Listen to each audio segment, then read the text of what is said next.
Hey everybody. I needed a few more minutes in between shows. What can I say? I had to get another, well, I didn't get another Zevia. I'm going to end up having to run and get another Zevia when I have a chance. But it's a 221st calf update, and we've got a lot of stuff to cover. As always, we're going to be starting off with 3 consecutive OAX announcements. As everybody knows, we're less than 2 months away from the big second anniversary show, the weekend of January 24th through the 26th in Orlando, Florida.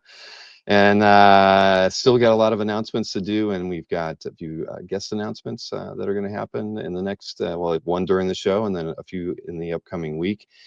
So plenty of good stuff happening around the show too that I wish I could talk about right away, but a lot of it's just going to have to wait. I know in the next week there's going to be a few announcements that people are going to be like, "Wow, how did that happen?" And so that's going to be fun. But yeah, we're going to kick things off with a couple that you're all well aware of, and we've had them on the channel a few times in the past, and they were at OAX last year, and fortunately for us, we're going to have them at OAX again this year. We've got Ms. Stone and Mr. Adam Hughes, the most glorious person of genius, joining us today. I forgot how to spell my name, so. Oh, nice. Yes. Does that Is make it all- me Mrs. Most Glorious Person of Genius? Sure, sweetie. Sure. Now, do you have like a veil over your camera, or is it just that dark in your studio? Yeah. I have an antique rocketfish camera. Every light is on in my studio right now. That's how old and crappy it is. And I just never. I was gonna, when I was working for Marvel Studios Animation a couple of years ago. All my Zoom calls looked like this, and I always said, "Hi, coming to you live from David Fincher's basement." And I said, "Guys, everybody else was so gloriously lit, and I was like, guys, I'll go out and get a new camera." And they all said, no, it looks great, leave it. It's just this, it's sort of like become my thing now to be like in the dark here in the studio. So, it's no intention of upgrading anytime soon. There's nothing wrong with that. Yeah. You become a man of mystery, coming out of the shadows, and that's good. But Allison, you're well lit. You've got your stormtrooper in the background. The gift. At least his groin. I have his groin. The rest of him, who needs it? That's See, right. The thing about Adam's low lighting is none of you can really see him well. So when I off him and replace him with somebody who looks moderately like him, no one will know. Oh boy. So I'm on that happy note. Formally, I could welcome you back. We've had you guys on the site since I think since we revitalized the guest list. You guys were you along with Amanda and Jimmy? I mean, right after last year's show, you said we're coming back. Oh yeah, absolutely. I don't think we'd left the building when we said we were coming back. Exactly. No, that was that was nice. It was so much fun last year. I mean, I can't wait. For this year. There's there's so many things I didn't get to experience last year that I got to hear about after the show. I'm hoping to actually get to walk around and hang out a little bit more, and because I don't think we really even got a chance to talk on the floor once. But you guys were always busy. Yeah, it was great. I mean, it was very busy. You were very busy. It's everything you want, especially in a first-year show. True, very true. I didn't even get to deliver your sandwiches. I don't know who did that, but I tried. Wait, there were sandwiches? Oh, you guys missed out on the sand. Oh, I have no idea. I can't recall. Jasper was pushing around the drink cart. You didn't get anything delivered to. All right, well, you were kind of out of the way in the corner. We may have also had our own drink set up, so All right. I'm a lady who likes to be prepared. Very wise. And you were next to Jimmy and Amanda. There's no way that they didn't have their car full of whatever they needed to keep them active and engaged for the whole weekend. Oh man, but yes, we're looking forward to it. And you've heard that we have Tatiana on as our director of events now, and we're really happy to have her on board. So that's we're upgrading little bits here and there. I think as we go, there's so we've been really busy just trying to get a good group of coworkers around us, so that we're able to kind of focus on different details than we were focused on last year. But I don't know what that's going to lead to, but I think a few good things here or there. So Tonight we're going to talk about some pre-OEX opportunities, like with Yes. this last year. And I know that when we talked about this last year, there was the Patreon component, and I did put that language in this time. I assume and we talked about that, making sure everybody aware that your Patreon's important component to this. We hope that people who are part of the Patreon come to OAX too.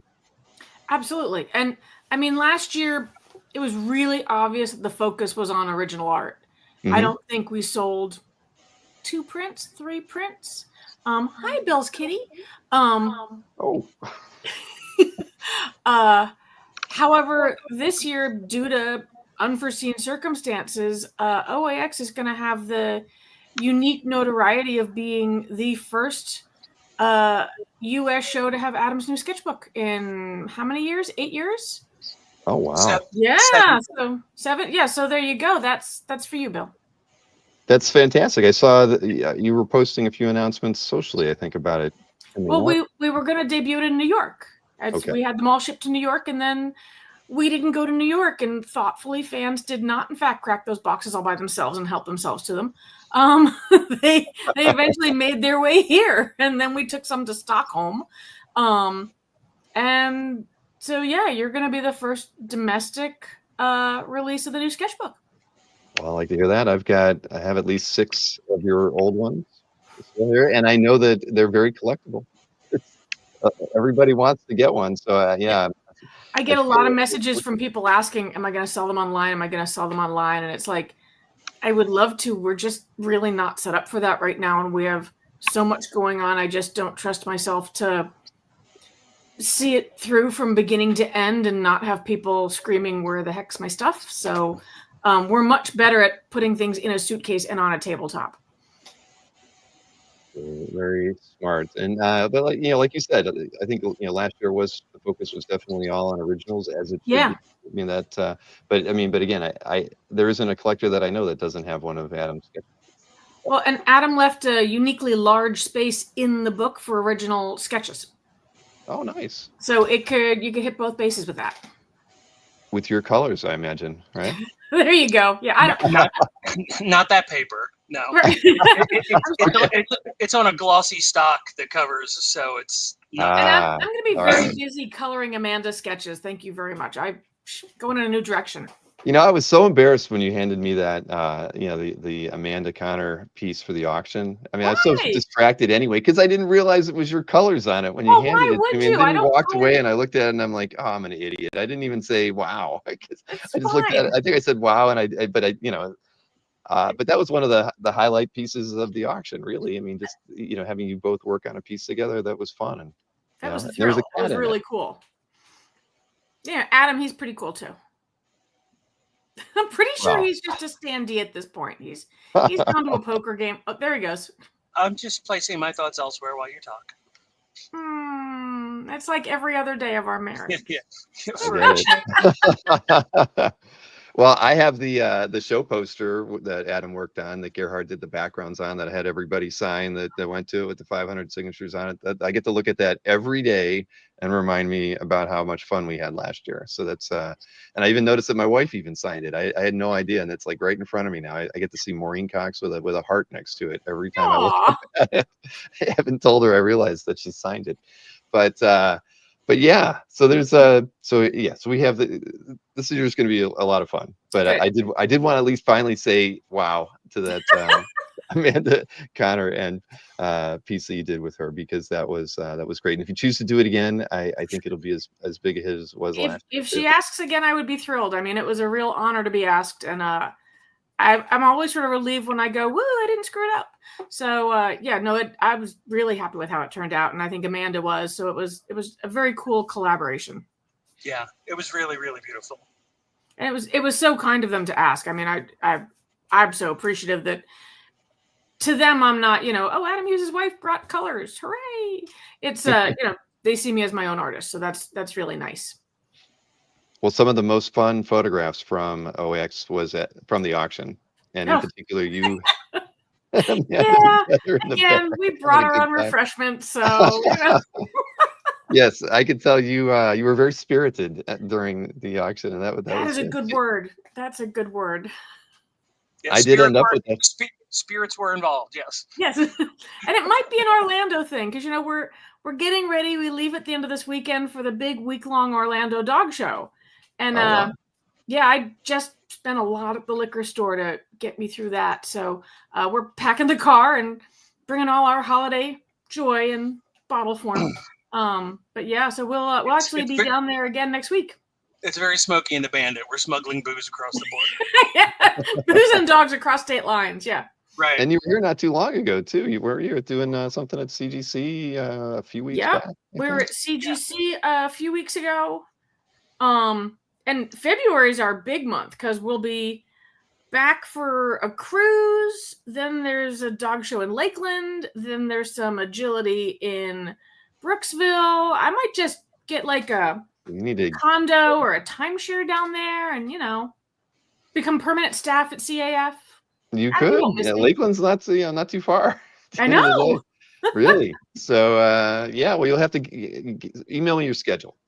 There you go. We should get together for dinner or something while you're down. I'll have my people talk to your people. So Adam will call Maureen.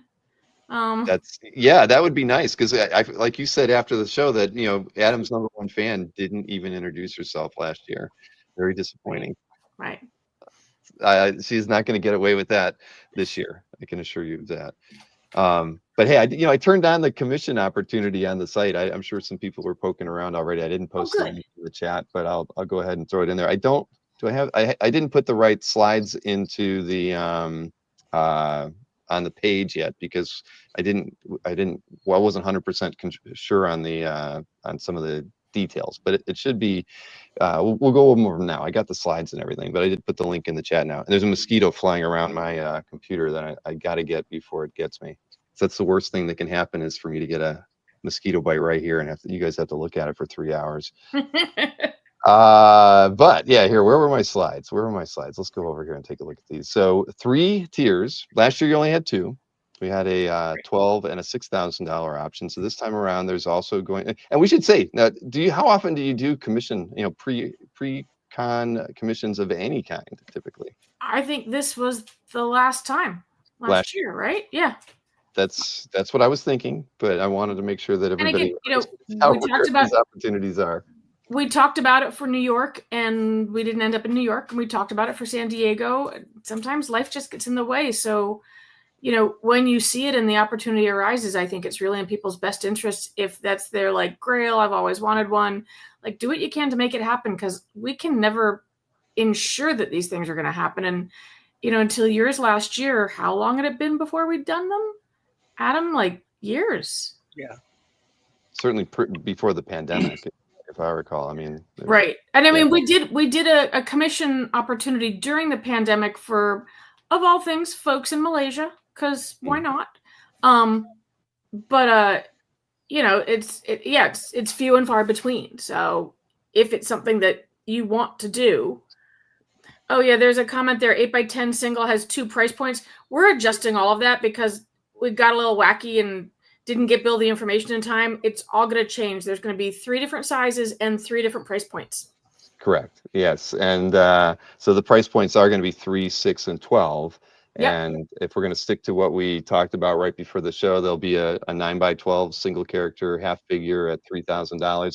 I ended up using a piece that Adam had done for me a few years back.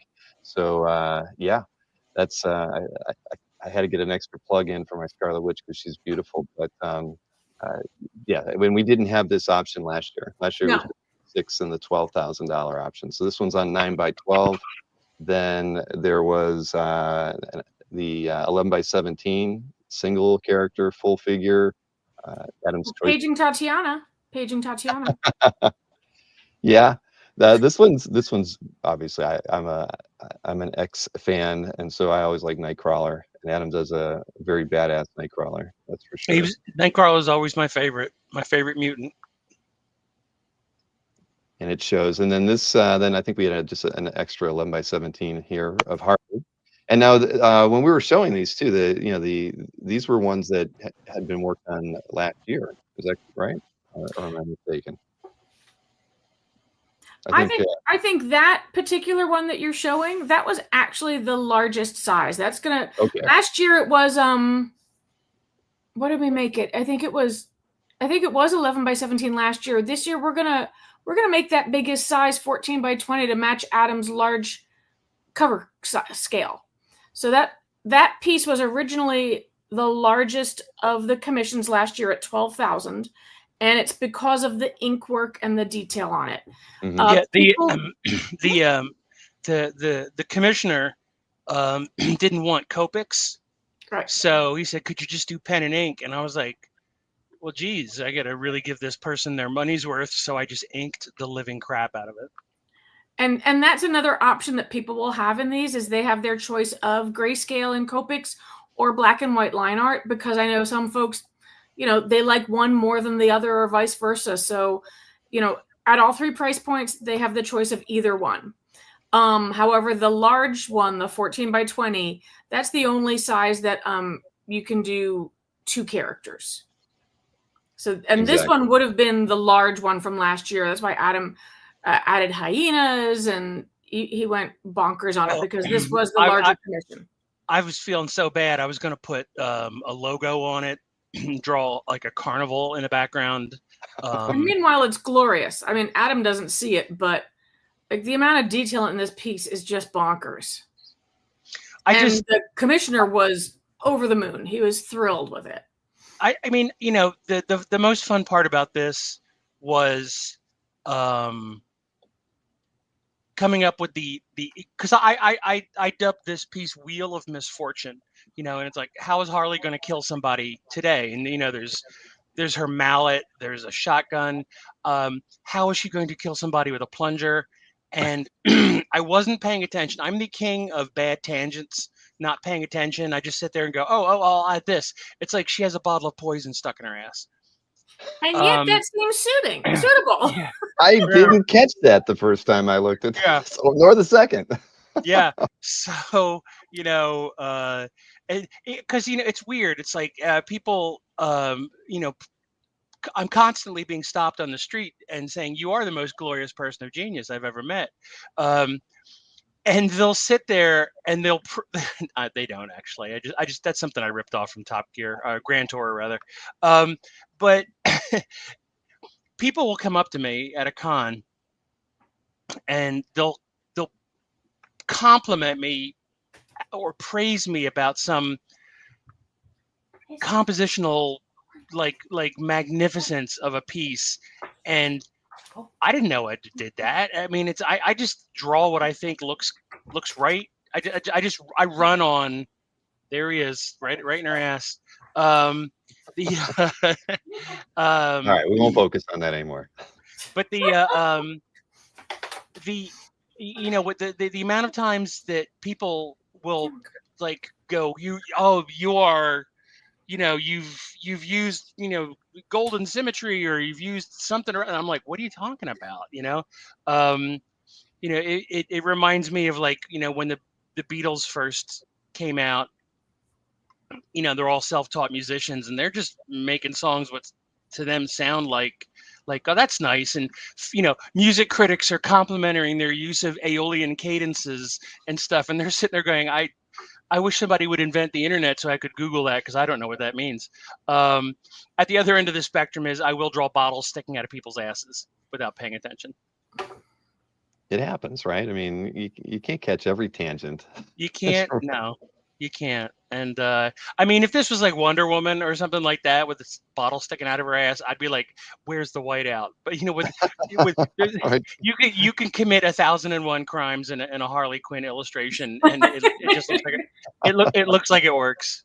Yeah, but you know what? For you, it's a crime. Sometime next week, Amanda's going to do that intentionally, and people will love it. Oh my God! Every time somebody brings up, she hasn't done it already. Every time somebody brings up one or two Harley comics that I contributed to during Jimmy and Amanda's run, like Amanda had one where it's Harley kind of bending forward and there's a big Joker head that she's leaning towards, and I did a page on the interior. And because of the way she's leaning forward with her butt out, I always put my AH exclamation mark in a fart balloon coming out of her butt. And anytime anytime somebody hands me, like, I did a cover with Harley in a straitjacket laying in the bottom of a padded cell that, DC at the time was worried was going to destroy Western civilization. So they made me do 4 changes to it. And then when they released it overseas, they used the original version. When people bring up the German version, it's just the original, whatever. But like a lot of times it'll be signed Amanda Connor. And underneath it, it'll be signed Jimmy Palmiotti. And I always write the word blows in between their names. Just because I was a nice person until I met Amanda. And then Amanda, I was a sweet kid, and Amanda taught me all the bad words. And Amanda taught me, like, that there are bad people in the world. So that's one of the reasons why if you see this together again, please come by our little corner, because something will be going on. Oh yeah. Oh, we absolutely. made sure that your booths are right next to one another again. Don't you worry. I mean, there was a point where Jimmy was doing a rather serious interview, and I just kept. I just photobombed him the whole interview, and he didn't know it. I just was like going, "This is why we're friends." Yep, I remember that. Everybody was wondering, why does Adam look so grumpy in the background? Oh, Allison, what did that one fan say? Why does Adam always draw with puss face? Yes. Somebody, and I'm sorry. Look, I have no eyebrows, okay, and I have no agents of puss face like a whole weekend because of it. Huh? I think we called you puss face for like a whole weekend. Yeah. Maybe we'll have a shirt made. Yeah, I think what I think I'm gonna do is, because they're both 4-letter words, I'm gonna have puss and face tattooed instead of eyebrows. I'll get a big clock for a necklace, and I'll get some gold teeth, and I'll just my third act will be totally gangsta. Yeah, MC puss face. Yeah. MC puss face. Yo yo yo. Ay. Now the person. Oh, go ahead, Bill. I was gonna say, I just want everybody to know that I will get the form updated with the right sizes. The prices are right, but it doesn't say 9x12 at 3, 11x17. And those sizes aren't exact. Those are right. Those are the minimum size. Because like this piece that they're looking at the Scooby-Doo piece right now, right? Yeah. Mm-hmm. They can say it. See, that's very square, and I had to use my rudimentary, math skills to go, okay, what's 18x24 but square? Like, what's the exact same square inchage? You'll get the same inch, the same art per inches, just maybe not in the ratio that is up there. Right. That's sort of a minimum. You're going to get at least 9x12 inches if you get this particular price point. You're going to get at least 11x17. It might be square. It might be landscape. And to that end, I mean, if you really don't want a piece of square art, tell us, because otherwise, Adam's, yeah. Well, the thing is for all the commissioners that we had last year, it just sounds like Batman, doesn't it? When you refer to them. You put up an AH signal in the sky. You go meet the commissioner on a rooftop somewhere. Oh my God, Bill! We have a neighbor like 2 streets over who has a Christmas star that's like about 6 feet by 6 feet. Okay, but it's like 6 stories up at the top of a tree. And I always just refer to it as the cap signal. I always heard Captain America turns to Bucky. It says, it's the cap signal. Get it quick to the Capmobile. I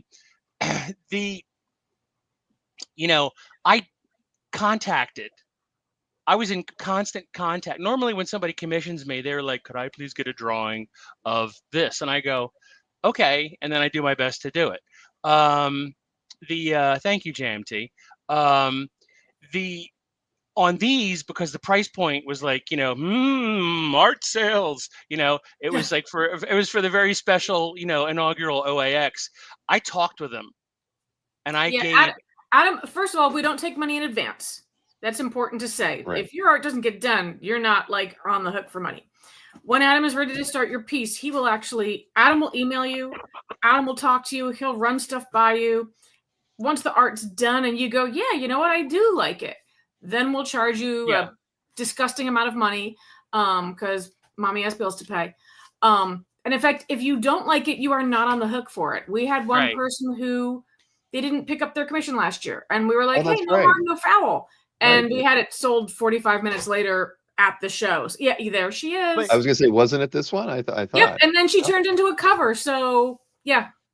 Yeah, if you could go back, I wasn't finished with the discussion. Okay, so on this one, you know, the guy said he wanted Daphne and Velma from Scooby-Doo, and I said I would ask questions. I'm going, do you want funny? Do you want silly? I said, do you want sexy? Do you want PG-13, R-rated, you know, stuff like that. And a lot of times, most of them would say, you know, dealer's choice, just do what you want to do. And you know, my main goal is to give people what they want. You know, like if they're gonna sit there and hire me at my street value, it's like, well, they should at the very least get what they want. And you know, when they said, you know, I just want a sexy Daphne and Velma, and I was just kind of like, and they're like, nope, just have fun. And I went and went berserk. You know, I'm sitting there and like, you know, I'm trying to make the Mystery Machine look like, you know, like, I mean, that's the actual Woodstock poster. That's a Sgt. Pepper poster. The other pictures in the back are Alex Toth designed Scooby-Doo monsters. That Ronald McDonald cup down by Velma's foot. I actually spent 20 minutes on the internet Googling what McDonald's cups looked like in 1970. You know, and I was just like, that was just, even though it's just like, this is like a slightly ribbled piece, you know, I love those little crazy details. I mean, and I'm old enough to remember what a McDonald's cup looked like. And when I saw that, you know, McDonald wax cup with the Ronald McDonald making the hey face, I was like going, yes, it's 1970, yes. And you know, I was making it fun for myself. And one of the things that was really fun was I wasn't quite finished with this. I kept, because it was the highest price point. I just kept doing stuff to it. I was like, it needs to be more. It needs to be more. This person needs to get their money's worth. So we brought a drawing table, and we just had this spare drawing table laying in the back. And my old studio mate from Gaijin Studios, Brian Stelfreeze, had a rare emotional moment because he realized that the little drawing table that I brought was the one that I brought with me from New Jersey to Atlanta, and was my first drawing table at Gaijin Studios. And he says, I feel like I'm in the Smithsonian. You know, like, here's Adam sitting at this 40-year-old portable drawing table that's still got phone numbers written on it, like, oh, call this editor back, you know. And it just happened to be the one that was convenient for us to put in the car and drive down with us. Because it folded down, and we'd been using it as a table in a storage room, you know, and it didn't occur to me that it was to somebody else that might be like a shocking blast from the past. So, but I thought that was a nice thing that Allison had come up with, says that you can sit there, and you know, if you don't have the pieces done, and I had the pieces about 70-80% done. He just likes to noodle on things, so he'll get the important bits done first, like the facial expressions, the layout is done, first round, second round of rendering, but he'll think it needs something else. And that's when he just noodles on it. So like textures on the background, shadows, that's when I had highlights. Wow. I didn't see that before. What, you never saw Jason Voorhees in the back? I didn't. I mean, I knew that. Of course, I read the swimming at Crystal Lake. I got that part of the joke, but no, I never noticed that. Yeah, that's what he's doing at the table. He's adding additional layers to be revealed 9 months later. Yeah, I mean, I'm a big fan in illustration. I mean, you know, like you know, Norman Rockwell, my favorite, you know, cover artist. Drew Struzan, I think the greatest American illustrator of the 20th century. Drew taught me about the concept of the read. You know, when somebody looks at an illustration or a photo or an image, what's the initial read? What is the first thing they see? They sit there and go, you know, oh, there's Daphne and Velma. Okay. What is the secondary read? Once that first impression is, you know, through, and they start to, their eye starts to wander all over the place, you're going, oh, it's the inside of the Mystery Machine. There's like hippie stuff all over the place. Oh, there's you know, some Alex Toth, Scooby-Doo, Where Are You monsters. I'm obsessed with the tertiary read. I'm obsessed. The thing that you only notice a day or 5 later, A year because later for me. a year later for you. Well, you said earlier you've been busy, but I love that because I think that really makes the viewer of the illustration, the viewer of the art, they really feel like they're part of the experience. You know, the image keeps giving to them, and they'll see something and go, well, what else am I missing? You know, and I think it provides.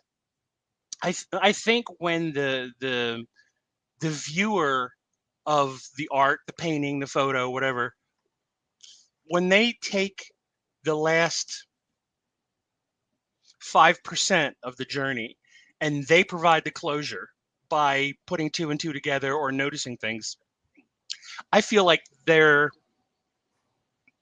don't feel like, oh, I'm just looking at something that somebody else drew. They go, oh, I'm part of this. I needed to be here for this to work. And I've had a lot of success with it in my career. Also, they've got nice breasts. They do. They certainly do.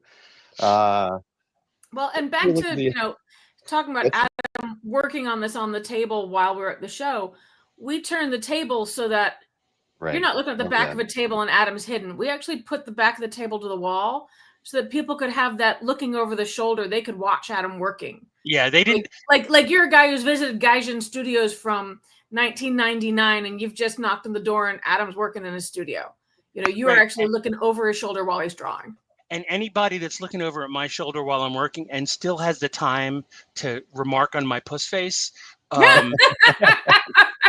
that's their baggage. That is their problem. Anyways, this was a fun Vampirella piece that I did last year. Yeah, so this was the $6,000 price point. And to be fair, the guy who did not get it, he didn't not like it. There was a miscommunication. He didn't realize that Adam was working on his piece. And when I was texting him and messaging him and getting nowhere, and he finally walked by the table and I was like, hey, we're trying to get in touch with you. Your piece is done. And he was like, oh, I just bought some crazy ass piece of art for $50,000. And I'm like, that is unfortunate.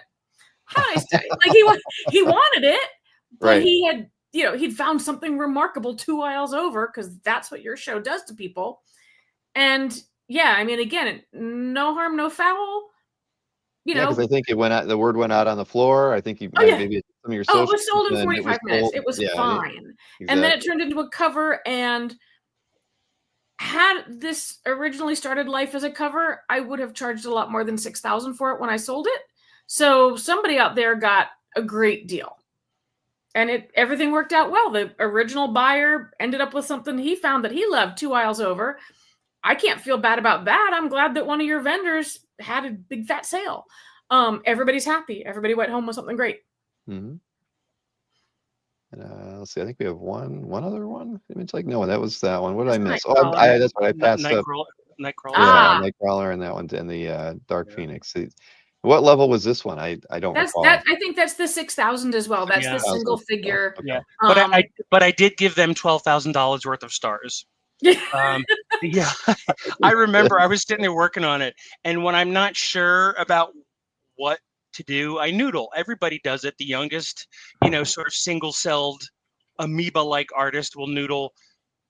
Us ancient geezers will noodle as well. When I was sitting there trying to go, how do I want to do the golds on her costume? And I had this Japanese paint pen that somebody gifted me with a couple of years ago that has become our white paint pen of choice, and I just dot dot dot dot dot dot, and it just gives you like, now I'm working. I am working on it. Honest to God, I'm working on it, and it's just it ended up with like more stars than the Hubble telescope would give you. So I always feel like your phoenixes have the best hands of anybody you draw. You do super great phoenix hands. really, Just an observation. oh Now I've Very ruined it, jazzy. and you're going to look at them every time you draw them. Sorry. yeah. Now I'm just gonna draw like Right. Right.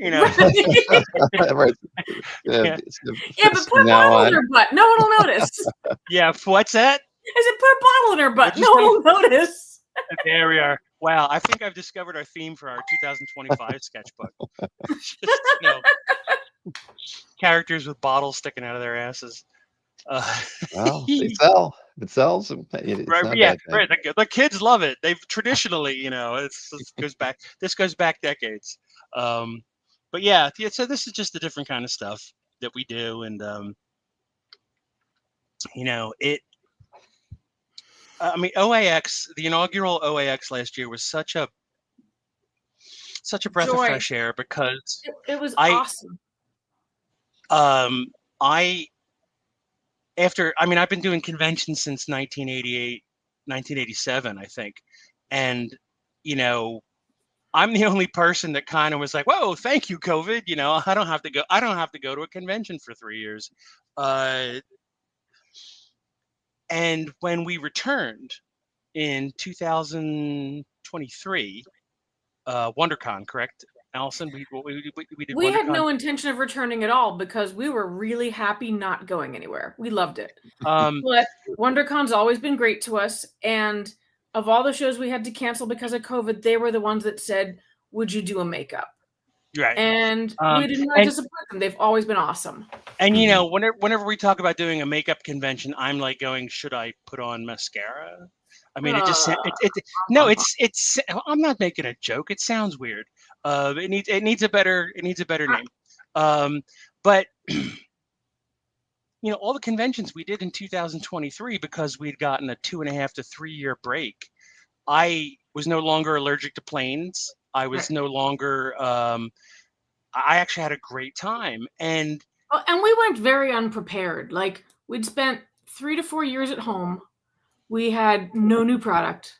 We had some original artwork. And we thought, it's going to be Artist Sally at a con. They're going to put us at a 6-foot table. It'll be great. We get there, and it's the 10-foot by 10-foot Comic-Con style booth on a corner. We didn't bring banners. Like, we were an embarrassment. But we thought, yeah, lead into it. What do we care? Like, we are intent on having a great time, and we did. And we thought, that's the key here, is that we were making ourselves miserable, overthinking everything. So we just were determined to go back to shows and just have a great time. And when we got to, that was in March, and when we got to OAX, 9-10 months later, we were salty dogs again. We were ready for the. We were. It didn't last. We were ready. We were ready for the convention experience, and to get there, and to have this. I've described OAX as sort of a retro convention experience to people who are old enough to remember, going to your local church basement for a little mini con, and there's boxes of magic everywhere, but there's no professional wrestlers. There's no Funko Pops. There's no Funko Pops, and if you're lucky, there's a couple of artists who just happen to be locals. Right. And that's really the vibe that I got from OAX was, It was throwback. It was good. And it was the crowd too. There were these people there that we haven't seen in years and years because they could no longer get tickets to San Diego. Yeah. They could no longer get tickets to New York. And that would be where we saw them. And it was just like, oh my God, tell me when the last time was. You knew the face, the name instantly came in your head. They were just hanging out, looking at each other's portfolios. And you were like, yeah, we used to do this in the hotel bar after cons. Yeah. And it was great. It just felt like old times. It did. It really did. And I got to say, this is a completely superficial observation, but the fact that the event was held in the same hotel that we were all being housed in was like, That I was a returned big reason we Oh, picked that place. like, at San Diego or someplace like that where you're kind of like, I need to go back to my room. It's like, well, I'll talk to a travel agent. Honey, do you want anything from duty free? Yeah. But at OAX, it was kind of like, I'm going to go Oh, he's gonna go. He said 9 so. minutes. And yeah, and it was so great to just leave the room, go back to your comfort space, your home for the weekend, and then come back, hands washed, and basically have a like, wow, I did not have to fight traffic. I did not have to Right. I didn't have somebody with a For the megaphone. crosswalk, the little walking man that you yeah, I know that was Yeah. the hotel was all of that being Hotel was a great self-contained was choice. very, Yeah. very important for us. And Also, I mean, you would go down in the morning for breakfast, and as you walk to your table, say hi to, oh, there's a table with, artist friends. There's a table with collector friends. Like, Mhm.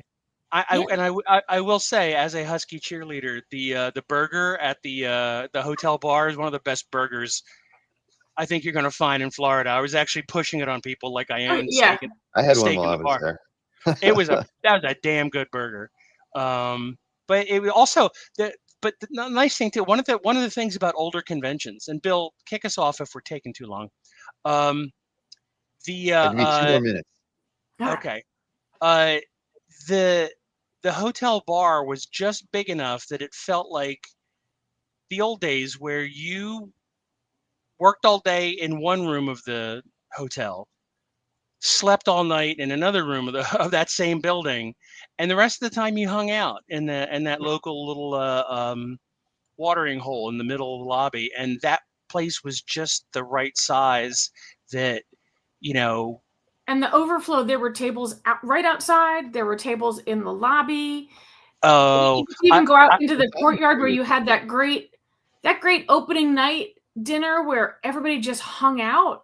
That was super. That yeah. was a ton of fun. Again, Well, thank you. It all worked out exactly as we had expected, but we couldn't have, you know what I mean? You always hope for the best, right? but everything seemed to go well. The weather was perfect.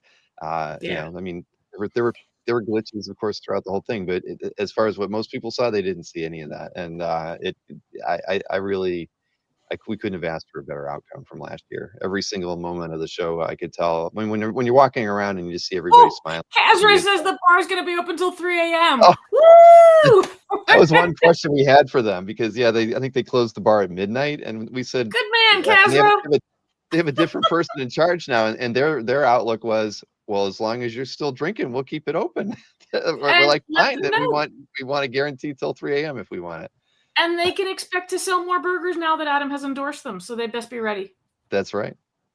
And yeah, I've been seeing my internet going up and down. That's I don't know what that means, but hopefully I won't drop tonight. I actually had a glitch the other night where my internet kicked me off. But I'll put the link one last time into the chat, and I know that Maureen has already fixed the form so it has the right details and everything as far as the Thank you, sizes and whatnot. Maureen. So yes, I owe her after this is all over, but she took care of that for us. I know we've gotten a couple of requests while we were doing the show, Great. but now at least I the mean, correct information is up there. we don't have a limited number that we'll take, but Adam probably has a limited number that he can do. So, we'll always take more. We won't take cash in advance, and Adam will do his best to get as much done as possible. That's pretty much what we can promise people. And if he doesn't get it done, we don't take a list and walk away with it. Like, what gets done by the show is what gets done by the show. Exactly. And if you want me to turn off like the $3,000 option a couple weeks from now or tomorrow, whatever, you just let me know and we'll make modifications as we go. Okay, cool. We're not likely to do that. I mean, I'm happy to leave it open and then just see what happens and get as much of it done as possible. Okay. So, Adam, put on your working hat. Let's go. Oh, you got that? Oh man. All right. Well, obviously you need anything from me in the 2 months leading up to the show, you let me know, but I can't wait to, I'm ready. I'm ready for the end of January. It's going to be so much fun, and it's great to have both of you back. Thank you for having us. It'll be so great to be there and good to see everybody. Thanks for hanging out with us, friends. All right. I'll talk to you guys again soon. Bye. All right. No, I love Adam and Allison. They last year was so much fun, and it's true when he brought that his own drawing table there. We actually he was on a corner or on an end of an aisle, and we did set up some chairs so people, if they wanted to sit down and watch him draw, he got to perform right there for everybody. So it worked out really really well, and yeah. I will never call him Pussface though. He's still in the green room too, so I know he can hear me. So I'll keep it all PC. But I do have another artist to bring in right now. So another artist that will be going to OAX, and well, Kazra announced him the other day, but I haven't had the chance to speak to him directly since we had lined him up to come to the show. But let me bring Jay Lee in. Hey Jay, thank you for hanging out and watching me talk with Adam and Allison for a few minutes. Hi, Bill. First of all, can you hear me? I can. Okay, perfect. And you can I hear me always just have fine technical too? difficulties. Yes. No. You had a very crystal clear camera in the green room. I could see that your connection was fine, and yeah, your audio is very good too. So, but I have to say, I mean, I'm so glad you're coming to the show. I know we ran into each other at I think MegaCon, like right after Yes. OAX last year, and I haven't seen you since then. But I knew that Kazra and Tatiana had talked to you, and I'm thrilled that you're able to come to the show this year. This is going to be great. You heard Adam and Allison; they had a good time last year, so hopefully the same thing happens in 2025 for you and everyone else. Well, I don't trust what those two have to say. They always have a fun time no matter where they go. Uh-oh. Well, we have our own expectations of what's going to happen, but no, it is going to be interesting. But I think that for one, I mean, I know a lot of people have always admired, they really like your work, and I think the opportunity to line stuff up in advance of the show is always a good thing. And when we're looking at OAX, I'm just glad that you got a couple different size options for people in advance. I mean, but when you're at the show, typically, what kind of work are you able to get done? Do you kind of set up a different list of what you do at con? Is it more like remarks and smaller sketches? Yeah, at the show, obviously the big ones are very difficult to do. So at the show, there would be lower price points, like a smaller headshots, Hmm. remarks, half bodies, those kind of things. And those would all be done at the show. Okay. No, well, that's then because I know whenever I've seen you at a show, you're always working, so you always have a list to work, which is I know, probably a good. I wish I could work that hard when I'm at home. Well, hey, You know, when you're at it, the show, the adrenaline's flowing, but at home, I'm just tired. working for the So, cause, right? yeah, it's so easy to just lay down, fall asleep. I'm getting old Yeah, I now. do understand that.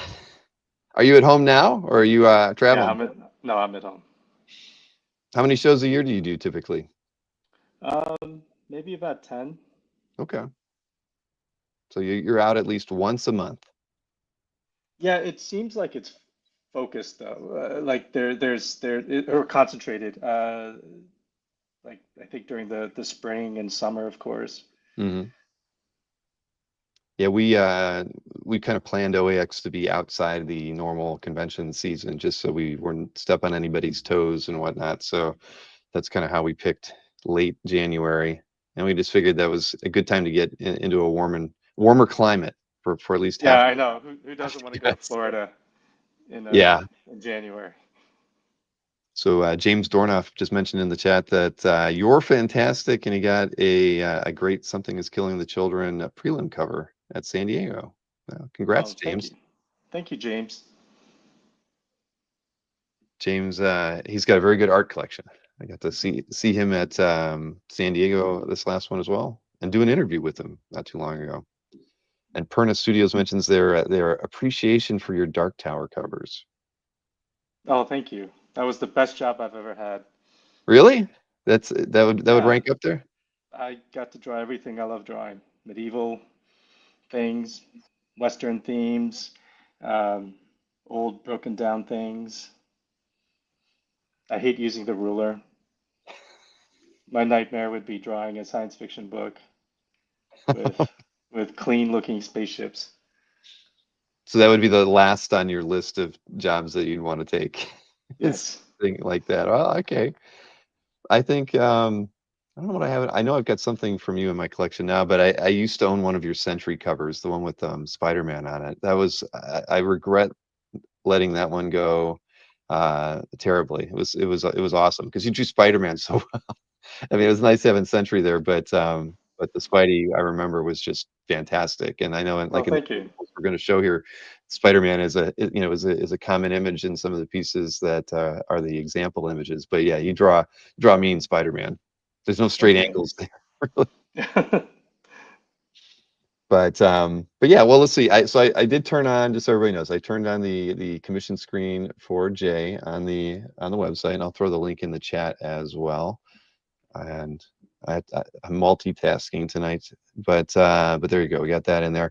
So you're going to be handling the commission requests that come in, and I think that we do have a couple options that were a little hard to kind of bake totally into the form. Like I have the size options, the 9x12, the two 11x17s, ones with a single character full body with background, and another 11x17 is kind of a group shot, $2,500. And then you also have a 22x17 option as well, cover quality group shot with full backgrounds. We have example images for all of those, but with all four of those tiers, you actually have the opportunity to have the piece colored by June Chung as well. And we have prices listed near the top of the page that it kind of outlines the coloring options for each of the four sizes. Basically, the 9x12 would add $200 for June's colors, $250 on the 11x17, and then $500 on the 22x17. So if anybody wanted June to color Jay's work, when you submit your request, write in the comments that you would like June to do that, and so Jay knows pretty much what he's going to be needing to charge you, and he'll be able to reach out and coordinate all of that with you. But here, let me show some slides, because I did put together some slide images so we can let everybody know what the commission opportunities are. And you have a 9x12 single character full figure with minimal backgrounds at $700, and you're willing to add an additional character on the 9x12 for $200 each. So like I mentioned earlier, your Spider-Man's awesome. I totally Oh, do. I love drawing him. When I drew him in the Century, I wanted the mask to look as realistic as possible. So I had his ears showing, and Joe Quesada, who was in charge of Marvel Knights at the time, said, "Get rid of those ears." So I did, but then a few months later, he drew Spider-Man, and he drew him with the ears, and Oh. yeah, and I forgot to call him out on that. Well, yeah, no, this is awesome. And I noted on here the additional characters at $200 and the watercolors added by June for $200, just to make it easier. And these slides that I'm showing tonight are, they are examples on the form as well, at the bottom underneath the form. And Jay, I did see your email. I'll make sure I get those socials added to your photo once the show is over tonight. I apologize. I was kind of in a rush and I totally forgot to do that, but I'll take care of it when we're done here. Oh, thank you. Well, I forgot to send them to you. No, well, My even fault. when it's not there, I always want to have something there. And so I usually, if I don't have it or I forget, I'll Google it, but I did, it slipped my mind, unfortunately. But so a second option is 11x17, single character, full figure. And you cover quality, get background, and again, this is kind of what the imagery we kind of come to expect. I think even on that Sentry piece, it was Spider-Man on a gargoyle, if I recall correctly. I mean, it's been a while since I had it, but I have pictures of it where it was still on my back wall because I had it framed. So I love gargoyles. yeah. So this one on this size, additional characters are $250, and if you want the colors by June, that is $250 as well. And I probably should have led with that. There's an image that you sent me that just kind of gives you an example of what June's colors over Jay's pen and ink would look like. And this slide is also on the screen so people can have an idea of her work. And I gotta believe there's a few other pieces on Comic Art Fans that you both have worked on. I probably should come up with a search or something and put a link over to CAF so people have a better idea of how you guys have worked together before. Yeah, those are watercolors directly on the original. How long have you guys kind of worked together like this? Oh, about 20, 25 years. Okay, wow. I can't believe it's been that long. You've been working in the business for a very long time, Jay. I know, I'm an old timer. Oh man. Well, let's see. So let me go. I want to show the other two slides too. So this is the 11 by 17 cover quality with backgrounds, and these will be all delivered at OAX. And then this is the third option. So the cover quality, uh, multi-character, and you can, of course, this is priced a little bit more at $2,500.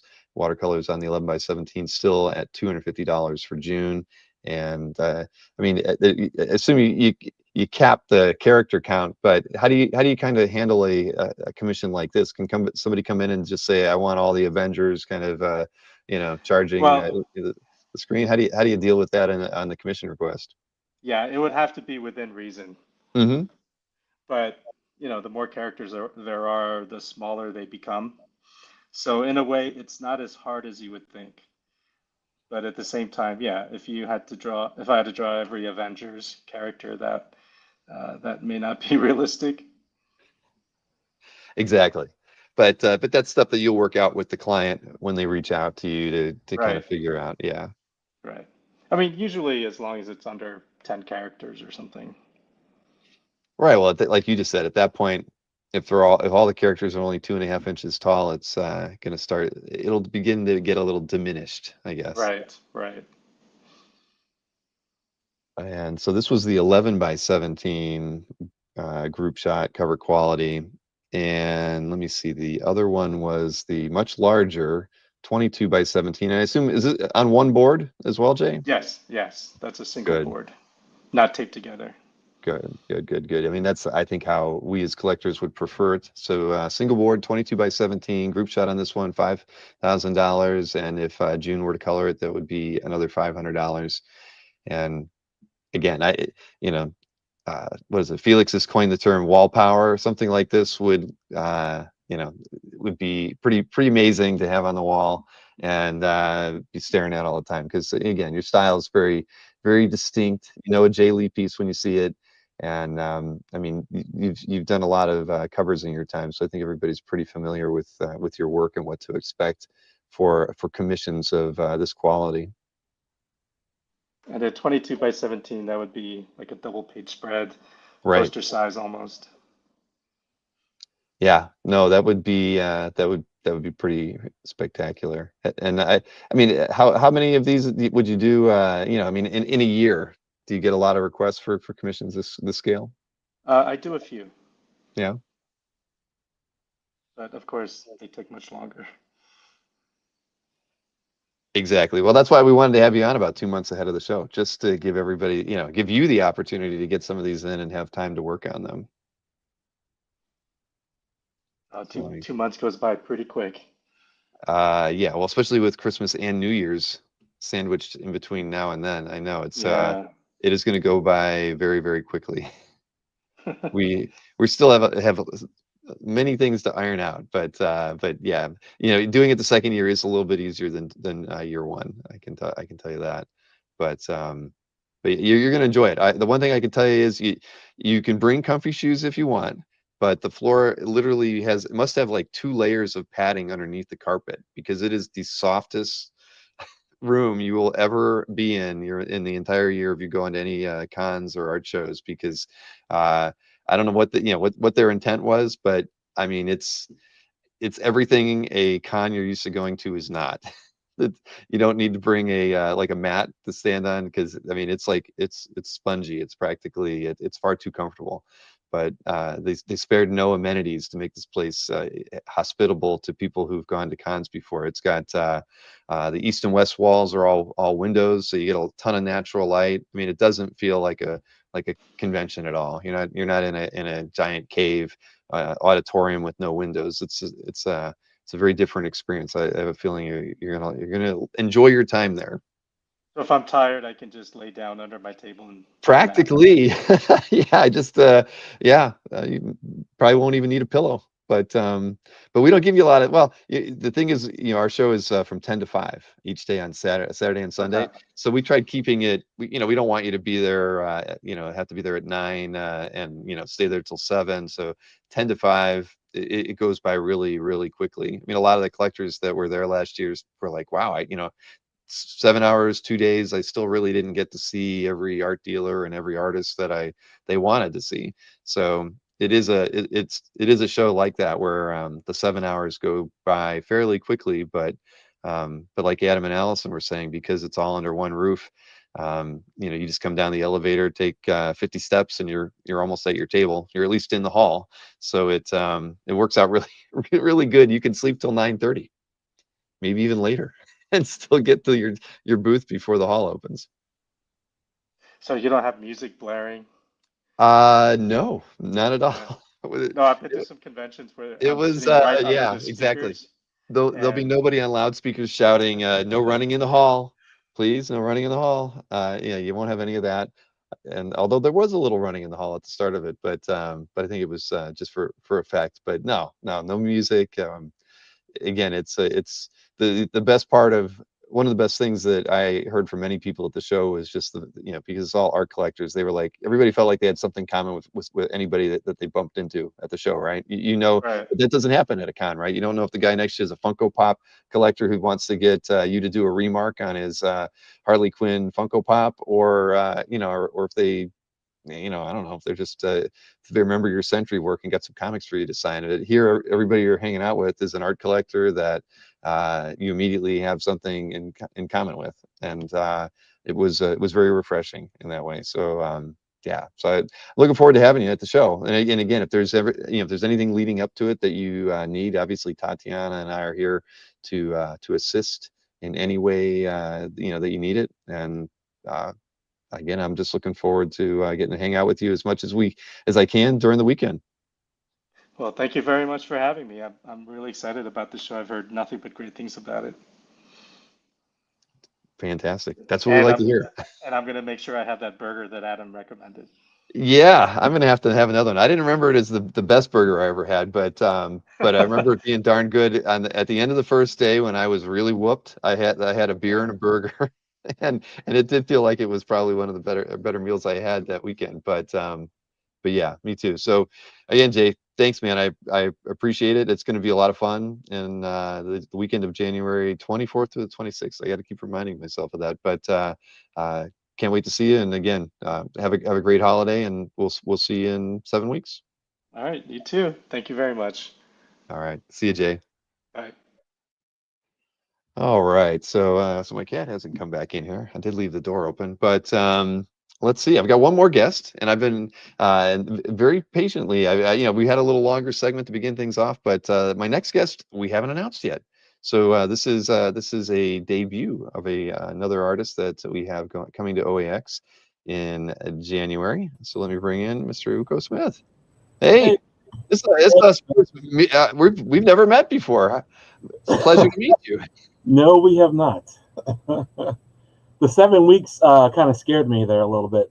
Is that right, or am I wrong? Maybe it's 8 weeks? I have no idea, but it's 2 months, whatever the heck that ends up being. Let me see. 1, 2, 3, 4, 5, 6. No, it's 7 weeks. So 7 weeks. Wow. Okay. it is, yeah. I know it is kind of crazy, but it's funny because it really feels for even for us having done the show in January, it doesn't feel like it's been over 10 months now since that show, because there was so much that went into it, and we really kind of rolled into doing the next one that, gosh, it's hard to imagine that it's already here, but yeah, we're ready for it. But we're so happy that you can make it. I mean, I've always loved your work. You've been on Comic Art Fans for a very long time. Very Uh, much. yeah, and I even checked. I'm like, I know you had an account on there for a while, Mhm. so I went over to your calf gallery because we show a last login, and you logged Yeah. in recently too. So it's like, all right, it's not just you didn't set it and forget it. You go Yeah. back every now and again. I Mhm. appreciate that. Yeah. Yeah. It's funny because when it was the point when I used to teach, I would tell students about Comic Art Fans. You would. Yeah, before all the Facebook groups and everything popped up, you know what I mean? Mhm. I would tell former students about Comic Art Fans. As a like a good place to reference to look at other creators' work, that kind of thing. Yeah, creators work, seeing what characters are hot, kind of thing at the time, I remember seeing there was a spot where you can see like hot characters at the moment, kind of a thing, Mhm. you know. But yeah, stuff to place your work, let people see what you can do, and that sort of thing. Tony Perna says it's been way too long. You get Yeah, to really get to see Tony. He's going to be at yeah. OAX as well.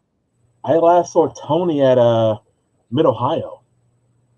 I think it was Wizard World. I think that when they bought it. I was going to say Mid Ohio was a while ago, but Yeah.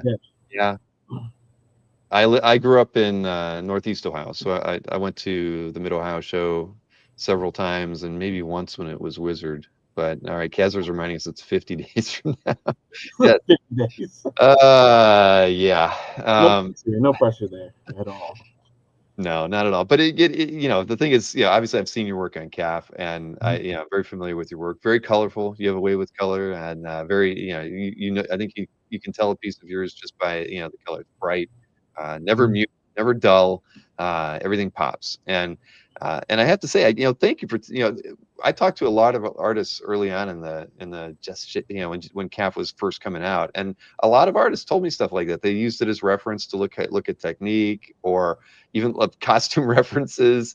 Yeah. And I think that kind of stuff even still happens today. Like they'll be at a con and they'll be like, what was the original Gamora costume like with the fishnets or something, right? And you can just plug it into CAF and you'll Hmm. find like a vintage Starlin, inked by Leia Loa sketch somewhere out there that, has Gamora in that costume. So CAF Yeah. is a resource in many, for many things, not It just. really is. It really is. It's helped me out a lot. Well, that's good, but you have a busy background, man. You look at all that. You have that's not a real gun, is it? What is that? No, it's not. No, Are you a it's movie a prop toy. collector? I'm a, I'm a semi prop collector. Okay, Yeah, this was just a buddy of mine who collects weapons like this. okay. He had like he collects them, and he like sort of starts to Frankenstein stuff together. But this one here, this was my arm. This one, I yeah. had the same problem. But yeah, I used that one. I used that one for reference a few times. I think for like a cable piece and whatever other piece. I've used it a few times over the Cable year. does carry a big gun, so Yeah, yeah, so that would be an appropriate model to use yeah. for that. You could just have like have a young child hold it, and then be like Cable holding that gun. Oh And man. quick funny story. This was a few years ago where I was doing some silk screen with him, and and he had this in his car, right? This gun in his car, and I came to pick it up, right? And we were just transferring it from his car to my car, and there are some guys at a neighboring, I guess, business saw it. He was like on a roof. He was like working on the roof or something, and we were trading, from his car to my car, and I guess a guy thought it was real, maybe, I don't know, but he kind of like gave like a thumbs up, you know. I'm like, okay, Nice. I don't know if I want to know that guy. right, It's like, right, all right, you're gonna go, raise a little hell, cause a little anarchy down at the courthouse or something. No, that yeah, was not the plan. yeah. But it's not like my studio isn't a fire or anything, So yeah. I would never say that.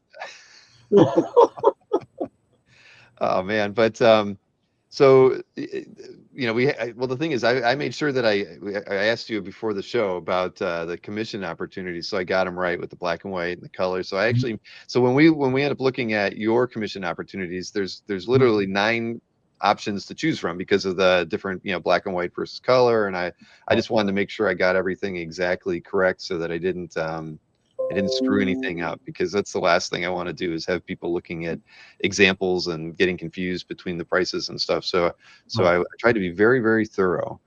But I'll paste the link in the chat for how people can sign up for pre-OAX commissions from you. Very affordable. You kind of run the gamut. A lot of very affordable, headshots, half figure, full figure pieces, black and white versus color. I think people, the funny thing is I always think about you with the color, but the black and white examples are pretty dang awesome as well. You're very versatile. Yeah, I mean that's, it was just one of those things that I just kind of like, I needed, I just needed to do more. It wasn't just comics, it was just doing other stuff, because I know I was capable of doing other things, it was just for me just to put those things out there. Well, here I'm going to show the slides so we can give everybody the scoop on what we've got here. So the beginning side of things, we got 9x12 single character headshot, black and white, priced at $200. And then we also have a 9x12 single character headshot done in color. Yes. And that one's $250. And then let's see. Then moving up, we have a 9x12 size again, half figure on this one. Right. Very, again, black and white. This is fantastic, man.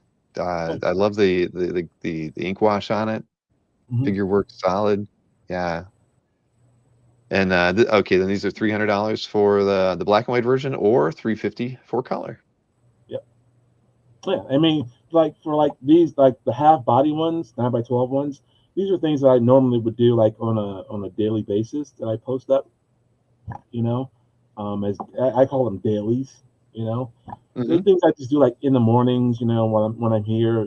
An idea kind of pops in your head.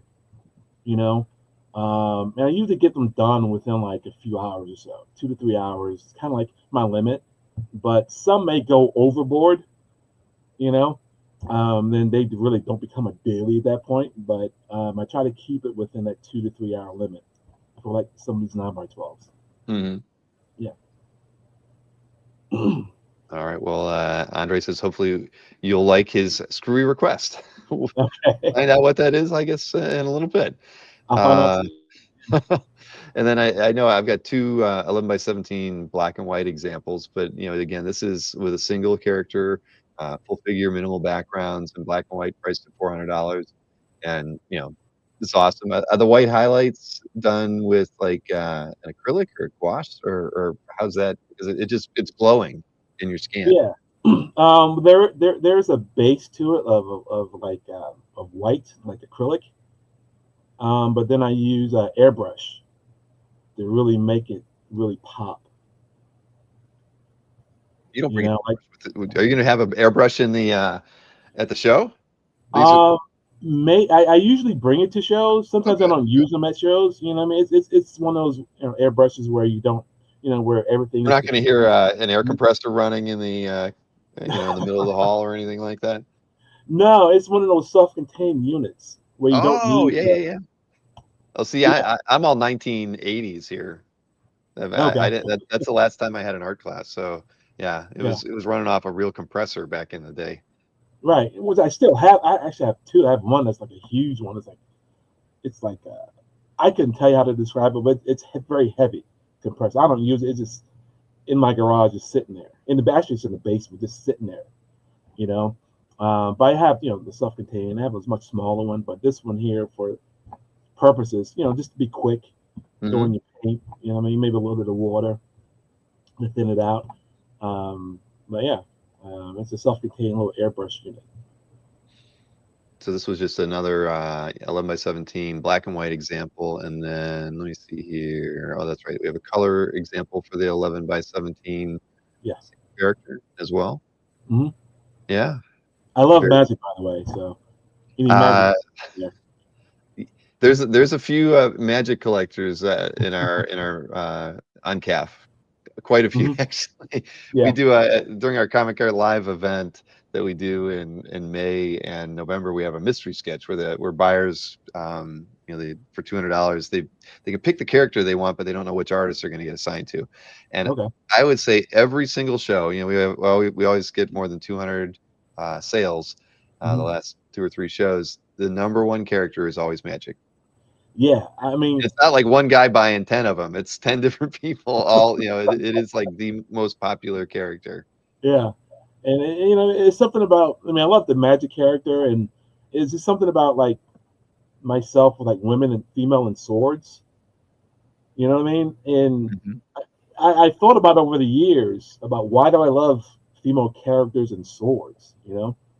And I thought about it. It's like, oh, and I think about it. It's like the first Conan, you know, with That's true. Schwarzenegger, right? The female character there. For some reason, I was just really attracted to that, you know, element of the film, you know, and it has just like grown over the years. Well, let me see here. Oh, I got to ask you about this one. Yeah. The this option is a single character, full Mhm. figure on a motorcycle on 11 by Yes. 17, price of $700. So I assume that a lot of people like you to draw characters on motorcycles because I was not aware of. I not very many people are aware of, but I want to make people aware of it. You know, Aha. so I love doing vehicles. You know, I love doing weapons and vehicles. You know, and it's just another passion of mine. You know, especially once you, I mean, as early on, as an artist growing up, you know, just learning how to draw a car, something with wheels on it. You know what I mean? That was always a struggle, right? Mm, But then I was able to take a course, a small course, like 6 to 8 week course with an instructor who worked with like, you know, GM and Ford as a lead designer, car designer, you know, and that just like learning how he did it, just like light bulbs just went off with me. You know what I mean? It's like, oh, I love to do this too, you know, and so that is just that passion has just grown over the years. well, Psylocke on a trike is Yeah, pretty pretty special. yeah, yeah. I mean, I find it exciting. It's exciting for me to draw characters on a vehicle, whether it's a car or a motorcycle, whatever it may be. You know, Hmm. it's exciting for me. No, I mean, well, I think it should become a thing. Okay, Yeah, we're gonna do our best to popularize this for you. awesome, man. Yeah, I just love vehicles. Now, where was okay? Here was the other two slides I had. So I know this has more than two characters on it for this example, but 11 by Mhm. 17, cover Yeah, quality. Again, you set up to two characters, $2,000 edge to mhm. edge on these, and again, being something that you're going to be able to work on at home, Yeah, I assume it's going to have this kind of level of detail in it. yes, yes. And actually, this particular piece is for a variant for a Blaze Publishing. Their Gung Ho book that came out a couple of years ago. This was a variant done um, with you may know the guy actually, Reggie Collects. Oh yeah, sure. Yeah, this was done with him for through a Blaze. Very nice. Yeah, I think, oh, that's right. You did one other example at this level too. So another yeah, cover quality, up to two characters. This one just has the one, but uh, you can get a good feel for your work. And again, there is a lot of your work on CAF. So I hmm, would suggest to people that aren't as familiar with your work as I am. They could search CAF, they could hit your socials, and check out the work there before they choose to set up a pre OAX commission with you, because there's a lot of examples that they can check out before making that decision. But we have all these up on the site for them to look at. hmm, yeah. That was another cover I did for someone else's original character. So do you collect a little bit Collect. here or there of artwork, or Um, I collect. Well, I'm in the okay. So artwork wise, there are a few sketches that I have. I have some Adam Hughes. I have an Adam Hughes. It's a small black and white stuff he was doing. You know, Mhm. just like the black and white head sketches he was doing. You know, I picked up I think in New York Comic Con a few years back. You know, I have a oh, I wish I could show you actually, but there's a few other pieces that I have. I picked up like a Stealth Freeze prelim piece of art. You know, Mhm. I have a Walt Simonson alien piece sketch he Oh, did nice. at a Terrificon a few months ago. You know, so I've been, I haven't collected a lot of original art, you know, but I do collect a lot of like art books, which you can tell, behind me. But I do collect a lot of art books from artists, you know, and so when I do the rounds at the show and whatever catches my eye, Mhm. I Well, the pick up a sketch. Comics 10 who are based out of Florida, they, mentioned that they love the magic piece that they got from Mhm. you at the Con auction. Yeah. Oh I yeah, really yeah, yeah. Yeah, yeah. Someone told me. Actually, what's funny about that one was at Heroes this year, there was a couple that bought an auction piece there, and they came to my table to say, "Hey, they bought the auction piece," and they were I forget their names at the moment, but they videotaped the show at this Mhm. year, right? Yeah, that's the Comics 10. They have, a really great YouTube channel. Yeah, and I looked at it, and at the same time, they was telling me that Cosra came over Ah, to tell me at the same time that hey, I'm invited to the show. I'm like, oh, so it was kind of like multiple things happening. You know what I mean? At the same time. So that was great. That was good. Angelo and Sarah. Yes, Mhm. that's right. Yeah, yeah, yeah, yeah. So But I no, was that's happy. you'll see them at OAX, I imagine. I haven't really been paying attention to who's buying tickets yet, but they were there last year, had a very good time. They shot a lot of video that I think was very helpful to kind of give people a feel for what OAX was all about. We had a few people that we had shooting video on the floor, but they were there both days, and I think they released like 5 or 6 different videos, just from their Yeah, experience on the floor, which was great because yeah, they're kind of newer collectors, and clear, that's kind of one of our goals at CAF and with the show is to try to find ways to bring, get new people interested in the hobby, right. and yeah, it was great having a different perspective, and Yeah, from the comic stand. yeah. It was great to see. I looked at that channel after Heroes Con, to see what the show was about. Yeah, it was a good experience to experience that through their point of view. So yeah, it was good. Well, we're pleased to have you, and Mhm. obviously, if you anything, well, I know Tatiana, she's going to be in touch a lot in the next few weeks, trying to iron the last things out. But it's going to be a great time. I guarantee you, you'll have fun. It's a very relaxed environment. It's it was everything that we could have hoped for it to be for both the creators and the art collectors and people who are fans of the medium. It was a wonderful experience. So I think yeah, I'm quite certain you're going to enjoy it, but Mhm. it's gonna be a good time, and you have to be there. We want you there at the reception on Friday night, of course. It's like our way of kind of kicking the whole show off, and Right. you get to meet, all the exhibitors will be there, all the artists will be there, and it's kind of a good way to just meet a lot of the collectors that are going to be hanging out throughout the show. Yeah, I'm excited about it. To have a show, to be a part of a show like this, where it's just like original art. You know what I mean? Oh, I know. Again, that sort of thing just alone. You know what I mean? Is a rarity. You're starting to see it as a rarity nowadays. You know, Well, it's so we've there's a few other art shows out there, but we wanted this was special because it was something we had thought about for a long time. We knew that the kind of outside the normal con season was when we wanted to have it, so we knew it was going to be in Orlando.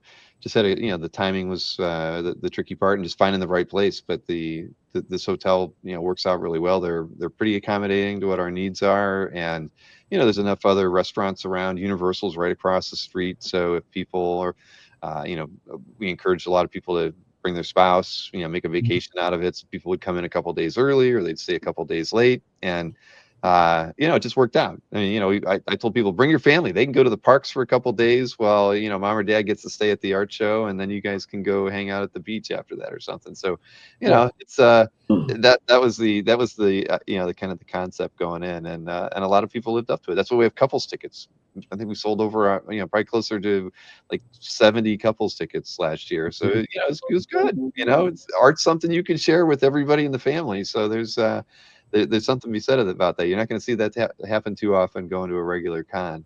Right, right. You know, but Yeah, I'm excited about it. I got plans for the show. Trying to allot myself some time to get a lot of things done. For it.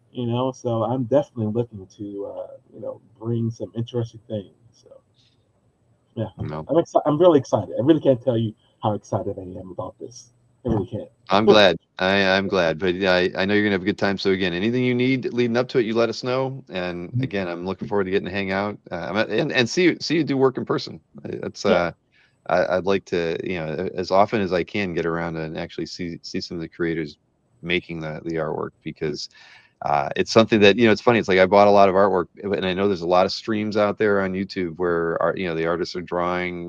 Danny Warren Johnson does it. Mhm. David Finch. I never watch any of those shows. I don't know why, but the few times I've had artists on and they've done drawing live, it's like I'm just kind of dumbfounded. Like, man, well, I should be either doing more of those shows or watching more of those shows. So I'm going to make sure that when I'm at OX, I'm going to do my best to get around and watch the art actually being made. Right, right. Yeah, it's a lot to do. So can't Yeah. necessarily do everything, but yeah, it's a good thing. All right, Yeah. man. Well, listen, looking forward to seeing you in 7 weeks. So it's going to be busy leading up to them. Have a great holiday, Yeah. and and Do we'll as be in well. touch. We'll do. Thank you. All right. Thank you so much. All right, man. See All ya. right. All right. Bye. All right, so there you go. See, we got an announcement in. We got a new artist added to the site, and I think I added Jay Lee to the site today too. Even though Kazra, I think Kazra said Sunday night that Jay was coming. I can't remember. I know he teased it. He released it before we had the announcement out there. But so there you go. We've got 3 new commission opportunities. I know Adam's gotten a few. I haven't been paying close enough attention to my email, but that's a good start. So 7 more weeks to OAX. And for those of you not familiar with OAX, you can actually go to the Comics Den YouTube channel after the show and see many videos that they put together from their experience at the show. There's a lot of good content over there, and you get a good vibe for what we all put together last year. All right, so I don't have a lot more stuff to do tonight other than getting Mr. Snork on here, but I do have some. Let me do the schedule real quick. I'll do that and then move on to getting some packages open that I've had delivered this past week. What we got going on this weekend is I do have a 2 p.m. We're finally going to call it a pro-am show when Matt DiTullio is a part of it, because it's impossible to call Matt an amateur anymore. Repping the Simones, he's been on enough shows already. Heck, Jordan Joannou should be labeled as a non-amateur as well, but I'm going to keep him in that status. So it is a pro-am bout Saturday afternoon. We don't usually do them on that day, but Jordan has a busy work week schedule, and this was Saturday was the only opportunity he had. And he's actually in the States. He's not on the over in Hawaii. He's here for some gallery opening, I believe. But we're going to be doing a show this Saturday at 2 o'clock. Majority of the pieces very affordable, $500 and under. I think we're doing 10 rounds, $500 and under, and then 2 rounds of anything goes, just to kind of spice it up. But kind of more of a thankful. Let's ease ourselves into the holiday season with one last non professional bout. Then next week I've got a Comic Connect auction preview with Micah. I've got Kin Wong on Tuesday. Anthony and Fish are going to do a pro-am match next Wednesday. Alfredo Quintero I'll have on. Alfredo's like the first person I ever did an interview with. It was totally spontaneous, sending him the link while we were doing a show. So it's going to be interesting to have him back on the channel 4 years later. And Dexter Vines after that. I got my dates wrong or in the wrong order again, don't I? But yeah, Dexter Vines is the Saturday after this next one, 2 p.m. show. We're going to open up a package of his art in a minute.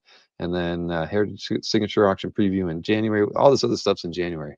We can just stop right there, because January is going to be busy enough thinking about just OAX on the 24th through the 26th.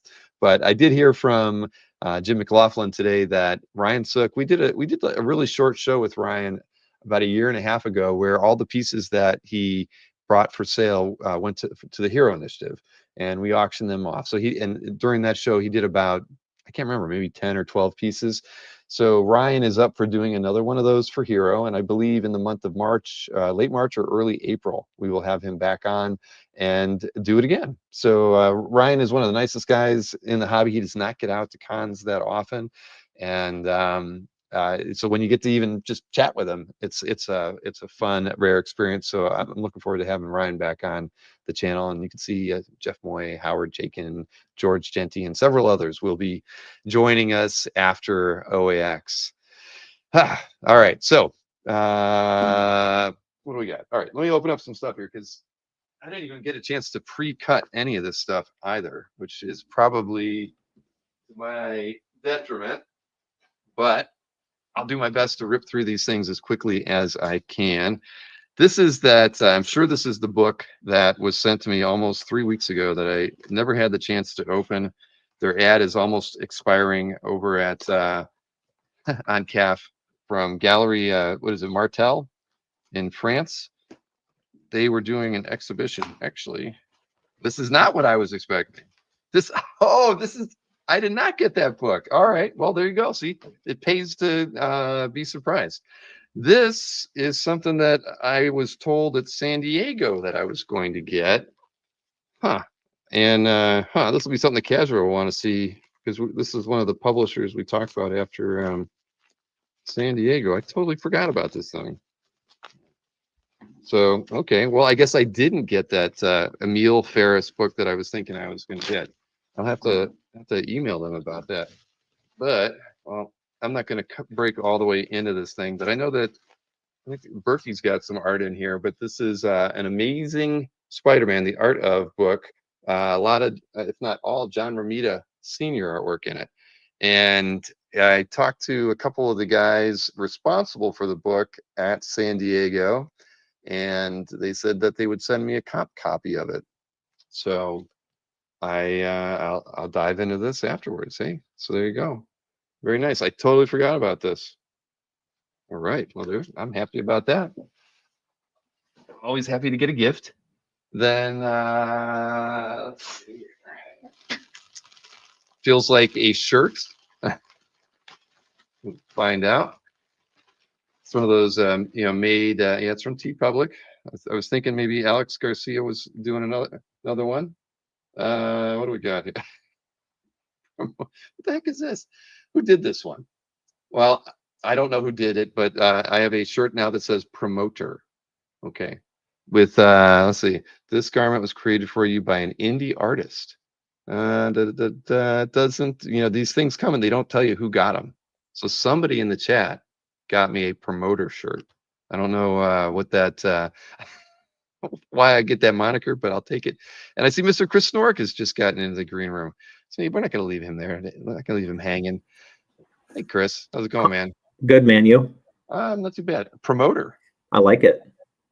All right. You need to get a Don King haircut going with that shirt. It's true. There's got to be wigs out there. I could probably do something like that. 100%. All right. Well, Don King, I'll make him proud. Promoter. I don't think it takes much to make Don King proud. All right. Well, thank you to whomever sent me that. Let's see. This is the Dexter Vines package, but I'll be selling the artwork from this next Saturday. So whatever the date that is, 7th to 14th. All right. He wanted to have a show before Christmas. I said, last day I'll do it is the 14th. He said, fine. So that's what we got. Quite a body of work that guy has. Yeah. I mean, he's worked with everybody. Yeah.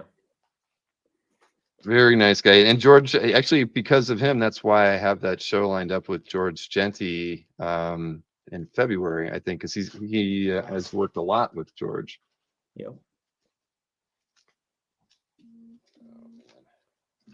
Break out the knife. Big show tonight. Yeah, it's always fun having Adam and Allison on. They could talk. I could hang out with them for like 2 hours and just listen to them talk. Yeah, you can tell. They did occupy kind of the fun corner in OAX with Jimmy and Amanda over there too. Yep. Yeah.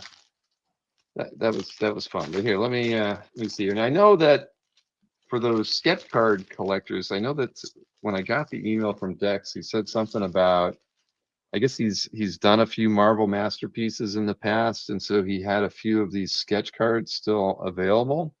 And I don't know, I guess I should show that for Kazra that, I should make myself a little, I'll switch this like that. So I don't know, there's a Hulk, maybe that's Red Hulk. It's a Red Hulk sketch card on a Marvel masterpieces card. So we should let the card art people know that I'll have at least one. And I think he's doing he has one blank that he's going to be doing like an auction for during the show. But other than that, what do we got here? Somebody Lopez with Vines inks on it. Does not say, or well, I guess it's J Lopez. I don't know. Not J Lo. Does not mention that it's been published or anything, but a Superman pinup. Then this has got to be a blue line piece, I imagine, but it's because it says Casada in Vines. So I don't think that is probably Joe's pencils there, but I guess I didn't look at the spreadsheet yet, so I have absolutely no idea what I got here from Dex. That's got to be a blue line Casada piece if I had to guess. We have a George Genty. It says Bat something on it, but I can't really tell. It looks like a cover. I'll get all the answers for what this stuff is tomorrow. Since this is me seeing it for the first time, this I'm pretty sure was a blue line. It's from the Terrifics. I think we've had a few of these pages in the past. Yeah. Nice splash page though. Joe Bennett. That was a fun book. That's what I heard. Every time I show this stuff, I hear that, and then here's even another nice splash from that. 2/3 splash. For FF fans, it was a great book. Now here's a McNiven, or a couple McNiven Vines Amazing Spider-Man pages. I don't see Spider-Man on it. Must be the villain. But I know these. We've sold a couple pages from this book before, and I know this is McNiven pencils and Vines inks. It's Mr. Negative, I think. He does look kind of Mr. Negative. There's another one. Then we got a Ultimate Avengers, Pacheco Vines, Nick Fury page. Nice. Just other thing. This is like Kyle Holtz, but it only says Vines on it. Gosh, I mean, you're gonna think Kyle Holtz when I show this. Oh yeah, for sure. Yeah, there's no way that's not. I mean, but it only has his name on it. That's weird. I'll have to figure that one out. But yeah, it's like Kyle Holtz to me. We got a DPS from Nova. There's a few Nova fans out there. I think this is McGinnis. Yes, it's McGinnis. Ooh, that's a beauty. Good. Oh, you Star Wars fans, here's a Mace Windu title page splash without all the title page stuff on it. That's front. It says issue 3, page 1. Genty, and then another. That's an Ashoka page by Genty. Nope. And then an Ashoka page with Ashoka all over it next. Ahsoka. I'm sorry. That's okay. Isn't there an H in there? Oh, there isn't an H. Holy crap. There is, but it's AHSOKA. Ah. Ahsoka. Man. Did Wedding yell at me in the... No, but he was about to. All right. Well, there you go. Ahsoka right here. All there. And then, Jason Pearson, Deadpool page. Ooh. There we go. Nice big Deadpool wearing a full military regalia with a Watchman pin on. General Deadpool.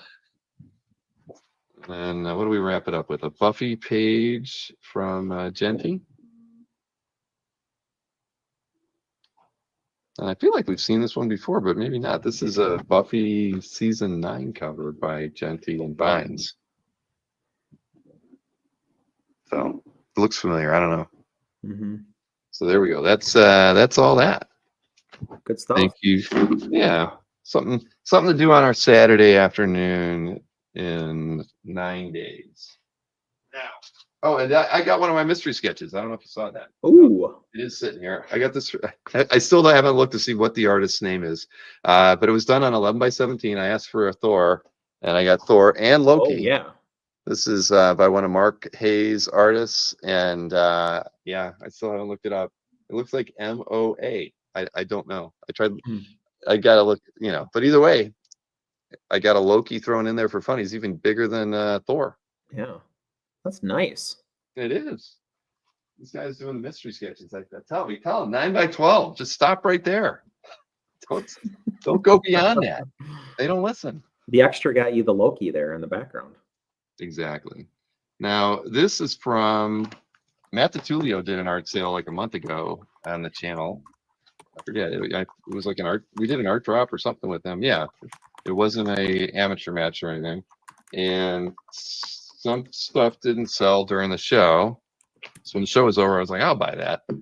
And the one thing that I wanted to get for the family did sell, and so I told him that as well. And he's like, "Oh, I got like 40 more of those, with with Pokemon characters on it." And he's like, I'll go dig them out. So he pulled out a bunch of these sketches. I'm like, okay, I just basically let Maureen and the kids pick out which ones they wanted. So I bought that for boys.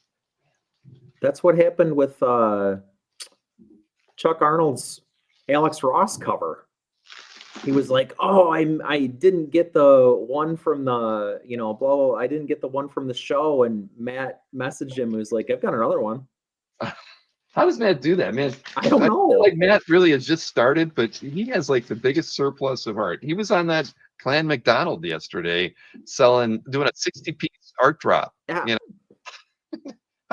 Man, the kid's got art. I don't know how he does it. I guess they shouldn't call him a kid. Yeah. Well, He's got a lot of art. He Oh, look does at have it. a lot of He told me he's got these like holofoil stickers. Awesome. That is pretty. Look, he even did a Black Bolt. Black Bolt. Yeah, that's his board. Wait a minute. It's almost like he either is recycling one of my boards or he's using my because that's the same sticker that I send on mine. Yellow tape on the ends, just like I do. Reduce, reuse, recycle. I don't know.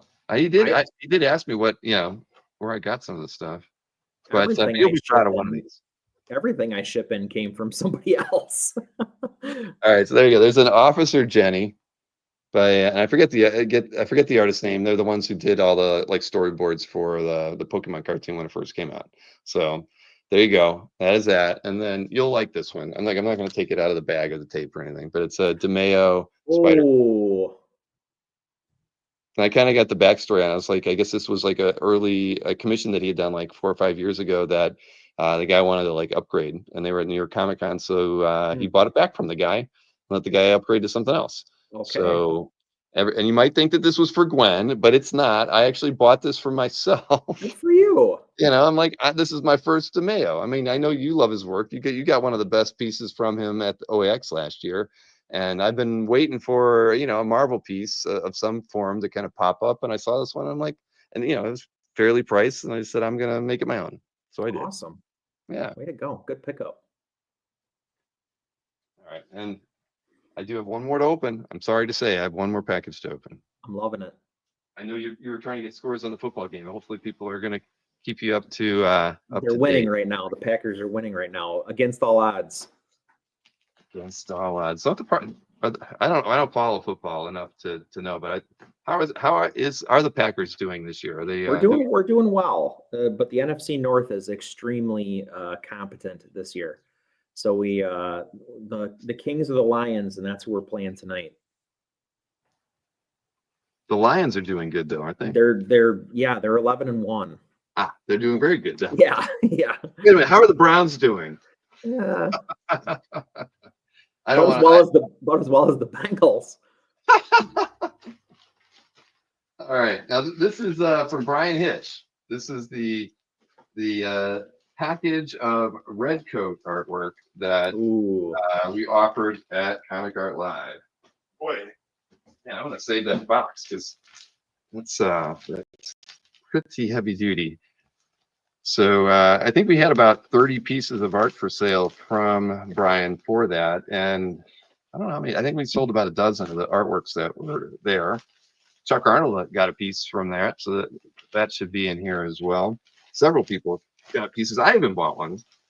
But after the sale was over, because Brian, remember, he wasn't going to sell anything. Right. He decided he let a few select pieces go. So when the sale was over, I asked him, you know, are you going to mail me just the stuff that sold, or are you going to give it all to me so I can repost it? He thought about it for a few days and he ended up sending me everything. So All right. I can't wait to see it because I think this artwork is freaking awesome. I love have you read the book at all? I actually just did. Yeah. Yeah, I mean, It's kind of funny because the original art online. made me want to read the book. Right, exactly. Okay, well, let's see. Whoa. Gotta be careful. All right. Let's look at the DPSs and the wraparound covers first. But all right, so I know this is like from issue 2, pages 2 and 3. Let's get the mic out of the way. Because issue 1 he's keeping. He's not going to sell issue 1 at all. I think he's going to hold on to that one for his family. But this thing is awesome. I thought about this one because it's freaking awesome. Mm-hmm. That's beautiful. This is from issue 1 too. Or issue 2 later in the, like, around pages 26 to 28, kind of an origin page. Lots of skulls. Every reason why Maureen would never let me get that one. A lot of reading that. And then this was from issue 2. And then I know who got this one. This was from issue 3. It's a gentleman in the chat. Regular in the chat, by the way. But I thought about this one. It really fairly priced DPS because it's mostly, the scene from his whatever, his like hidden little museum. But I mean, hell, man, you got Paul Bunyan in there and crazy, chupacabras and God only knows what else. But that's totally amazing. Giant tree ripping through the house. That was cool. Let's see. When they were riding on that stagecoach, they got blowed up. That's great. Oh man. Yeah, when I was looking at which page to buy, it wasn't that one, but one of the 11x17s from the stagecoach chase. I was almost going to get that one, and then I did choose a different one, which I'll show. Let's see which one I got when I get to it. That's like where they were going to sacrifice him. This was a good one. Then George Washington with the hatchet. Look at that. Oh, Isn't that insane? that's gorgeous. Yeah, the lighting is so good on that. Yeah. And this is Curry inks, by the way. The covers are 100% Brian, but the interiors are Brian's pencils and Andrew Curry's inks. And you can just tell Curry's having a damn good time with this stuff, too. No, I was going to say, he really brings something to the party. He's not resting on his laurels on this book by any means. No, not at all. I think this is when they're on they're on the ship. Maybe issue 7 or so. Wait, no one want the wraparound covers here. Where they? Oh, okay. Here we go. They're coming up next. Good one, and then. And most of those are on one board, right? Yeah, they're all one solid board. So this is the cover to issue 2. I mean, that's just awesome. Yeah. Wraparound cover, so many different scenes, a little bit of his origin in it as well, and you get Einstein on there too. So yeah, that's fantastic. This cover actually sold. So that's the cover to issue 3. I mean, it's just crazy. It's just that's what I think of when I think of Hitch. Yeah, and this is all Hitch too. I mean, it's I mean, you just were talking with him because we did a lot of talking offline too. I mean, he's he really is enjoying himself, and it's always just fun when an artist, that they're totally into what they're doing. Right. It's the biggest thing. It's just crazy. Mm-hmm. Right over your fireplace, Bill. That's where the Mike Allred Silver Surfer is hanging. So Yeah. sorry, no place for all those skulls.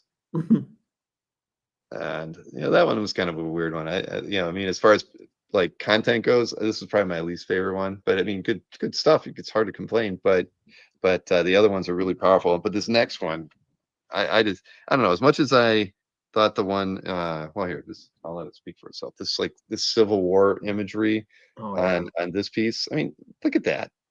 Yeah. There's just so much detail in there, and all the figures. Holy crap. Great composition too. Yeah.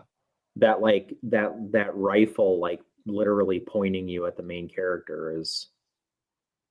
Whew. Yep, I agree, man. That is special. Well, here, I won't go through all the interiors, but I will show the page that I got. I got page 4 from issue 2.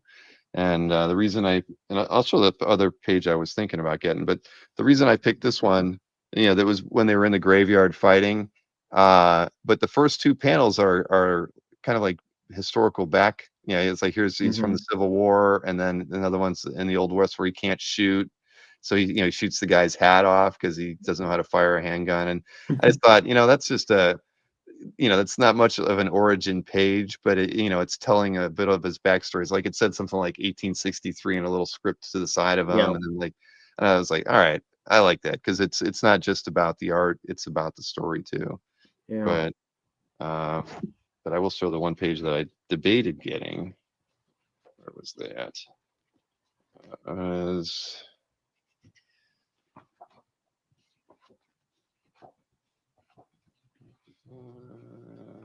Well, I'll find it. Did you ever think you'd just be casually leafing through like thousands of dollars in Brian Hitch art? No, I never in a million years. No. Yeah, I'll find that one in a little bit. But it was one of the scenes with the coach and stuff. Yeah, no, man. I think this is wonderful. I was emailing with a guy who wanted to know what we had here and stuff. So, and it was just somebody else who just loves Brian's work. It was fun just kind of going through it, telling him what I have, and then seeing what he wanted me to scan. So there we go. That's my Brian Hitch story. Chuck says you can bring his art to OAX. Oh, okay. I can do that, Chuck. Not a problem. Not a problem at all. Let me see. Let me fix that. All right. So we're 1 hour and 52. We're doing all right. Time wise. We'll blaze through these picks. Yeah, we can. I got to actually double check one thing over here before I move along. But no, I never, you never know where you're going to end up, do you, Chris? It's staring down a stack of Brian Hitch art, or flipping through whatever, or talking to Adam and Allison about bottles and bums and stuff. My goodness. You never know where things are going to lead. I had the show running on my phone while upstairs while I was watching the Packer game, and it was a pretty good time. I could tell a good time was being had. Exactly. Yeah, no, I could tell Adam was in rare form, man. He was sometimes really talkative. He'd rather be drawing, but tonight it was like I think we could have talked for another hour and kept things rolling for a while there. But all right, well, you know what? I guess I can do that. I'll do the heritage picks. We got to at least go ahead and show off what I decided to go through here. I have a bone to pick with heritage. I won something a week and a half ago now, and they haven't even emailed me back. I paid for it like immediately. I emailed them like, "Hey, can I get an update on when this is shipping?" That was 4 days ago. I heard somebody else say that too. I mean, maybe it's something with the Thanksgiving, but that doesn't make any sense. That's not good customer service. They're not being a little more snappy than that. Here it is. Okay, there's the share screen. All right, is that one? Yeah, I don't know. I wasn't like too gassed about a lot of the pieces in this set. So what did I pick? An Adam Kubert Art T-Bear onslaught page. That's something. nothing too special, but Feral Wolverine always looks Yeah. kind of crazy. So I knew there'd be a few fans in there. And again, you got Feral Wolverine with Black Panther. What else you got? Human Torch is in this. Oh, and the Thing, isn't it? Yeah, the Thing's even in the last panel as There we well. go. And Thor. I mean, so you get it. How many characters? You get? Wow.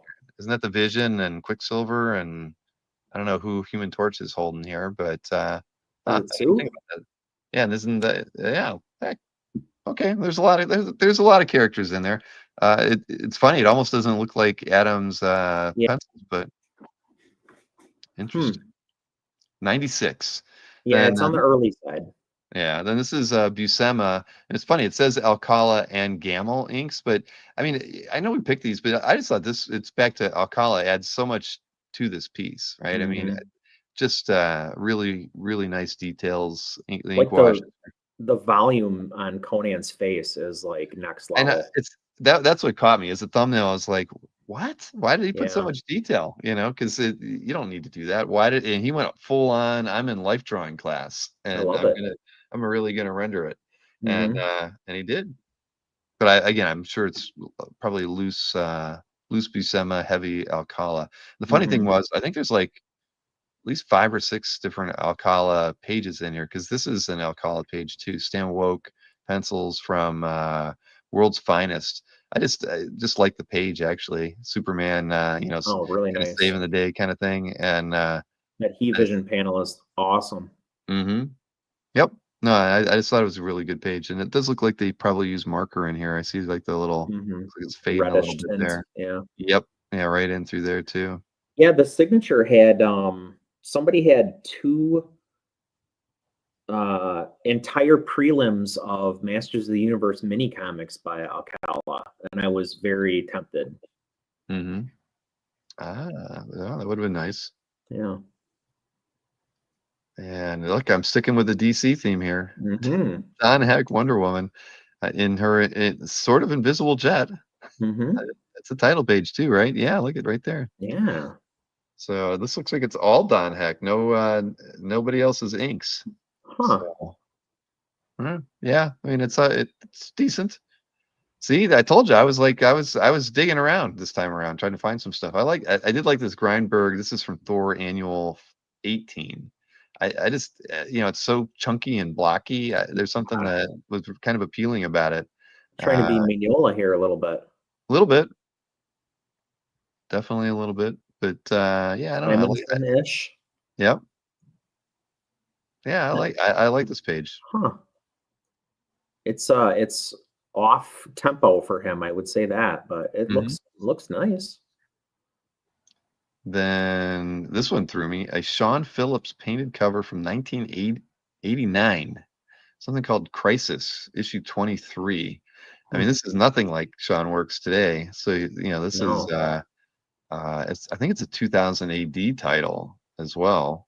But That's nice though. I mean, right? No, I think it's fantastic. It was just shocking to see. I just don't remember Sean in working in this manner. I mean, he's flicking paint on here for some splatter effects Yeah. and other things. So, and maybe when I read the overview of what the book was about, I was like, oh, that sounds cool. And that'd be a 2000 AD story I wouldn't mind reading.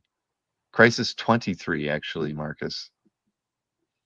This one was just a funny page. Roger Langridge. I actually own a couple pages by him. He's I know he's done some Doctor Who stories, so I bought a few from him off of eBay in the past. But I always liked his illustrations, and then this is kind of like I don't know, like Wally Wood did these things back in the day, Mhm. right? Just drawing creatures, robots, monsters, whatever. You got a And Dalek there. right, you get a Dalek, you get almost like a Lost in Space robot there, pretty Mhm. close. Looks like Spock kind of there. Yeah. Yeah, and you get a police box as well. So either way, just fun illustration. Then this one, I know it's like, why in the hell would you pick it? It's Al Williamson from 1955. It's like Mm. a prelim to EC page story, and I thought, well, it's if you're, I don't know. I mean, sometimes weird stuff is worth having in your collection, even if I it's love process stuff. right. Exactly. I mean, I'm looking at it now. I mean, I don't know what Valor 3, what any of the stories in there would have been about, but yeah, it's cool. Yeah. Then for all you Micronauts fans, a Pat Broderick Micronauts 3 pages. I'm sure this is like not the first run, of course, but I like, Broderick's is still pretty good. You see, you follow him on Facebook, and he's still got it whenever he's doing his con sketches and stuff. But yeah, I've always liked Broderick's work. So there you go, Micronauts page. Hmm. And then what was Nice my and last page? clean. It is Andrew Pepoy inks on that one. Then last but not least, a Mary Severin. This was probably from one of some kids' storybook sort of thing. This is like the X-Men in the Savage Land, and he's fighting some mutated, caveman. But it's Mary, it's Severin. I don't know what year this was done, but I just thought that was cool. Fully painted. I mean, I've always been looking to get something from Severin. I don't know what it would be that I'd ever pick up, but I don't know. I mean, this would be a fine thing to have as an X-Men fan, a painted art fan. It's really Cool. different.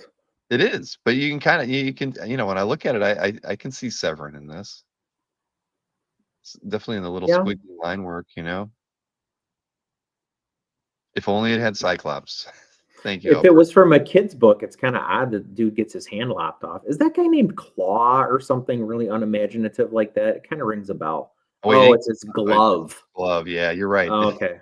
That would have been a weird kid's book. Yeah.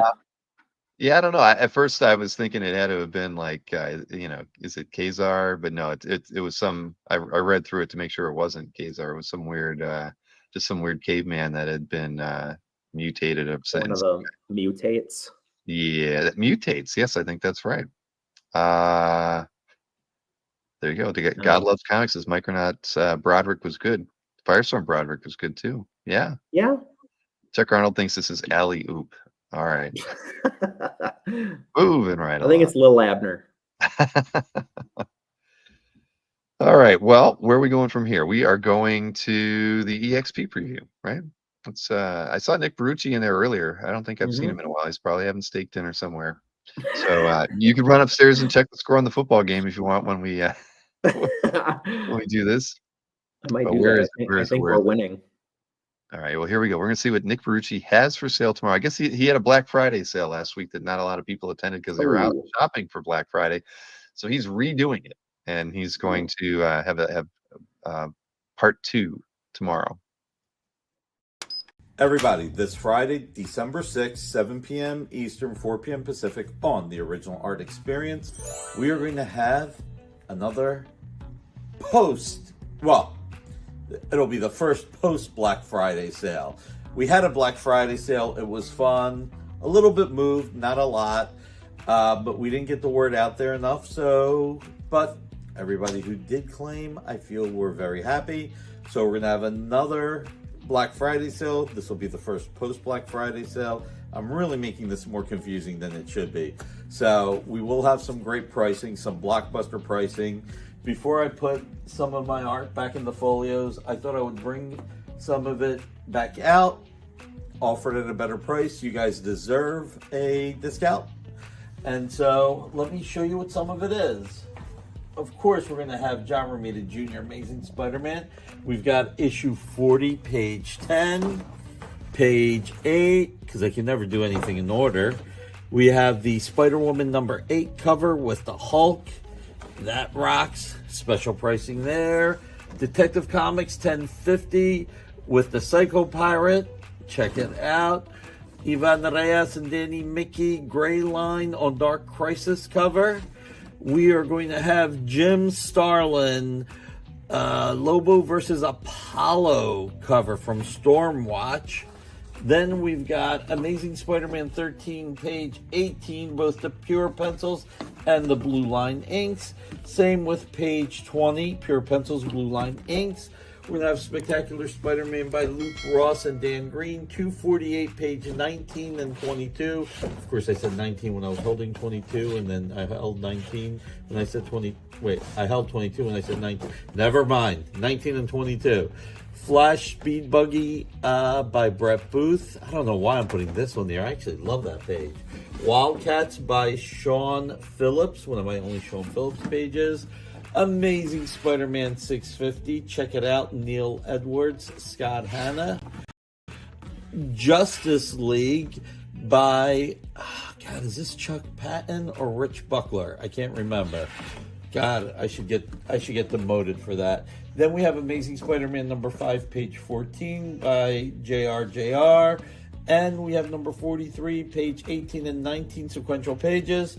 Then I'm going to have this other Stormwatch cover by Jim Starlin. This will be the last time I offer either of these Starlin covers. The Power Man and Iron Fist 99 unpublished cover that I did not get to will be offered. The All-Star Squadron cover by Arvell Jones that I didn't get to will be offered. And this Justice Inc. Joe Kubert published cover.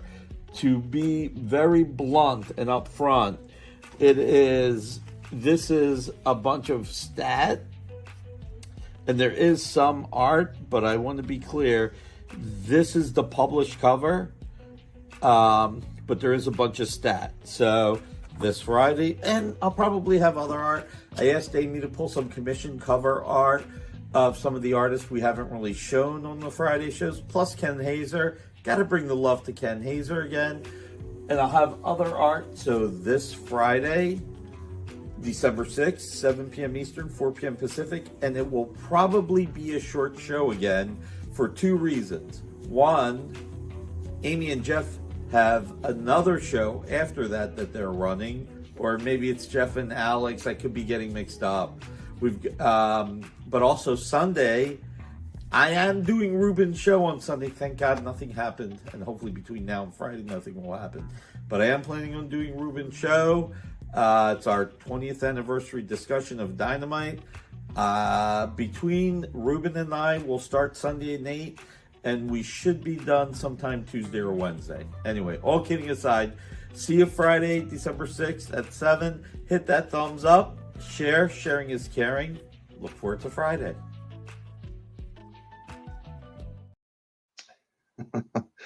Nick Perucci says it'll be Ruben's lowest rated show. I'm happy he said the Monday Tuesday thing and not because I was thinking it. Yes, indeed. All right. Well, let's see. We can dive into the calf update and look at some art and call it an evening, I think. So All right. let me see here. What do we got? Obviously, we had last week off from Thanksgiving. I hope you had a good Thanksgiving, Chris. It was terrific. Thank you. You as well. I drank more beer than I probably should have and sat on the couch. Who's the judge? I know. I did. I took it easy. I actually, I think I put on about 5 pounds. So I gotta get out and do some walking or some working out. I don't know. Just turn that mass into muscle. If I could, I would. It hasn't worked. 56 years of trying, it hasn't worked yet. No. I don't know. I'll maybe I need to ask you and Siegel for some advice, but you won't like my advice.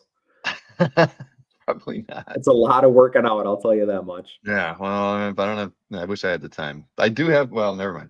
All right, so let's see. Let's get into here. So we didn't have a show last week. Dealer results from last week. What was it? November 25th through December 1st. So 129,000 for dealers that period, which may make sense. Everybody's taking the holidays off, but it was 140,000 the week before. Albert didn't take the time off. He sold 85,000 of that 129. So he was King Albert for a week. And Anthony had 19,000 and Berkey had 10,000 in sales. So really between them, they made up 90% of the art sales during the Thanksgiving week. Top 6 sales, what were they? Let's see. This was sold by Albert, of course. Something called Girl Crazy #1. That was pencils by Dave Stevens and inks by Gilbert Hernandez. Not familiar with that title at all, but it went for $20,000. Or maybe it was the other way around. Pencil by and inked by Stevens. Now that I think of it. Next piece, Darwin Cook, another Albert sale. New Frontier advertisement piece sold for $15,000. That's nice. That's beautiful. Then we get a George Perez Infinity Gauntlet 3-page, again sold by Albert. $11,000 on this one. Good luck. Oh, Cap. Barry Windsor Smith, Kirby collector. Issue 12 cover, again, sold by Albert. So it's Barry doing a blue line Jack Kirby, I imagine. So then what do we got next? Is this Albert? No, it's Anthony. Sean Gordon Murphy. Batman Red Hood unused cover sold for $7,500. Screen was a little jittery there. I don't know what that's all about. Then it's a Kirby Collector 42 cover by Jack Kirby, of course, sold by Albert Moy for $7,500. I feel like that's a good price. Seems like it. Yeah, you Yeah. know, it's funny when I saw that. It reminded me of like all the times I've seen like single character Kirby pieces on the back of dealers' walls at shows. I mean, like Eater, he would always have one or two, and it'd go to Albert. You always have one or two. And back in the day, they were like $3,500. But now $7,500 is probably like the starting point for those pieces. Yeah. All right, auction results: 276,000 last week, and then 286,000 the week we were off. See what the top 3 eBay and the top 3 Heritage were from this. So no signature showcase auctions, none of that. Just straight up weekly auctions here. We have eBay first, and this piece is a Tradmore Luther Strode #6 variant cover that went for $11,999. I guess that was a buy it now. I don't know. I'll have to double check that. Next up was a Tim Sale Superman for All Seasons Splash. Very nice. Again, $9,999. That's an odd price, but hey, that's what came up in our market data. Then last, color guide. Somebody went crazy on these. These are the color guides to Spectacular Spider-Man 201. All the color guides, complete color guides, $5,000. Woo! Venom and Carnage. I mean, that's almost as much as those Uncanny X-Men color guides went for on Hakes when they had them. What is it? Stephen Platt, Profit 5 page, went for $11,400 over on Heritage. We have a Massa. Man, I'm going to talk to my son about that slide thing going on there. That's weird. But anyways, Felipe Massafera, George R. Martin's Fever Dream #1 cover went for $6,000 on Heritage. And finally, this Uncanny X-Men 247 by Silvestri and Green went for $4,800. Probably to somebody in the chat, I would imagine. You never know. Yeah, but I hate to say everybody, I've not been paying close enough attention to the chat tonight. I do feel a bit remiss in that. I've just been talking too much and looking at different screens. But I'll be in better form next week, I promise. But I haven't been engaging a lot with everybody. I apologize. Doing all right with you though. You and I are talking fine. That's fine. They're doing okay. They entertain themselves. I know they like to do their own thing, but I do. I slow panned the Massive Fair. I did not. Hey, at least it sold for 6. If it would have sold for like 3, then everybody would be, would have a reason to Berkey a few jabs here or there. But 6, hey, that's for an off. I mean, a George R. R. Martin cover. I don't even know what that Fever Dream. I don't know. Somebody who must have loved the book. 6,000 seems like a lot for that, but hey, it is what it is. Or the female form. Yes. That is true. It did have that going for it. And I'm not going to give any information away, but I can tell you that we're finally getting our views on some of the poster art for OAX. Everybody's going to be pretty happy about what we got planned for you guys. It's great stuff, and I can't wait to they're all done. Awesome. Things are finally starting to like come together. It's like everything's like all over the place, and then finally. Artists are coming in, showing you stuff, and it feels good. It feels like you're kind of nearing the finish line. I remember these feelings from last year when they're small like accomplishments, but they just make you feel good to see something being done. That not being done by you, but it's it's like everybody else kind of starting to pull together to make it happen. All right, now we can dive into our art picks, and I think you told me this was a plentiful week. There was so much. There was too. I had a very hard time going through things, and I was trying to pick obscure stuff. I couldn't because there's just so much, so many. And I think we did have one collector that we both picked a piece of art from. It was kind of hard to probably pass up. Yeah, there was I mean, gosh, Chris Kalaki. I could have picked everything he posted last week. He just won't stop, that man. All right, let's see here. Get the screen shared and over to here. This is artist from the artist Bullpen, who won't be at OAX, but we hope to have him there one day. Jesse Lonergan, right? And this is Lonergan. Lonergan, I'm sorry. And who's Calf Gallery? Jared Michalski. I'm terrible, man. 20-year veteran of comic art fans. And is this I think it's a right? commission. It is a Yep. commission. Damn, that's a lot of work on that commission.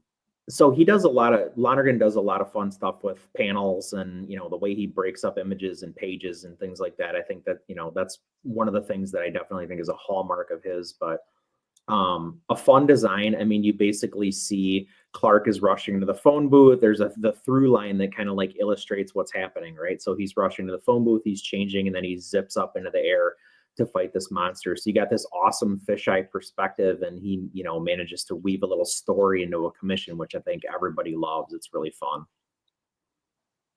Yeah, no, this is actually, I didn't look at it that closely, but you're right. He's got a lot of story in here.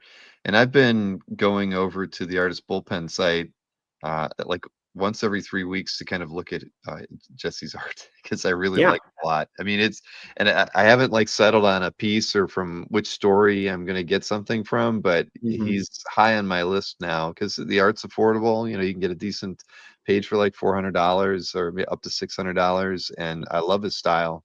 Yeah. It- He's something where you definitely wouldn't feel bad about getting art for the sake of it being art. Mhm. Right. Right. I think I'm leaning towards that. It was a short turtle story, right? There were Okay. like 8 or 10 pages, I think, from that. I forget, somebody is it maybe Carl? I can't remember. Somebody has a page from that story. I think that was when I first started thinking about it. And yeah, I'd be happy to take any of them because they're all just great. So, very good pick, and fun bit of storytelling going on through there too. Where we go? Oh, this is like a no-brainer, right? You Yeah. get a Frazetta homage, a Wonder Woman cover, and one of your favorite artists of all time. Right. Kind of mixing it all together.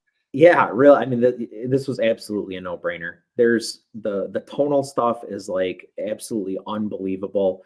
Like the flats, like the I've said this before, but the evenness that he can apply a tone at is just Mhm. otherworldly to me.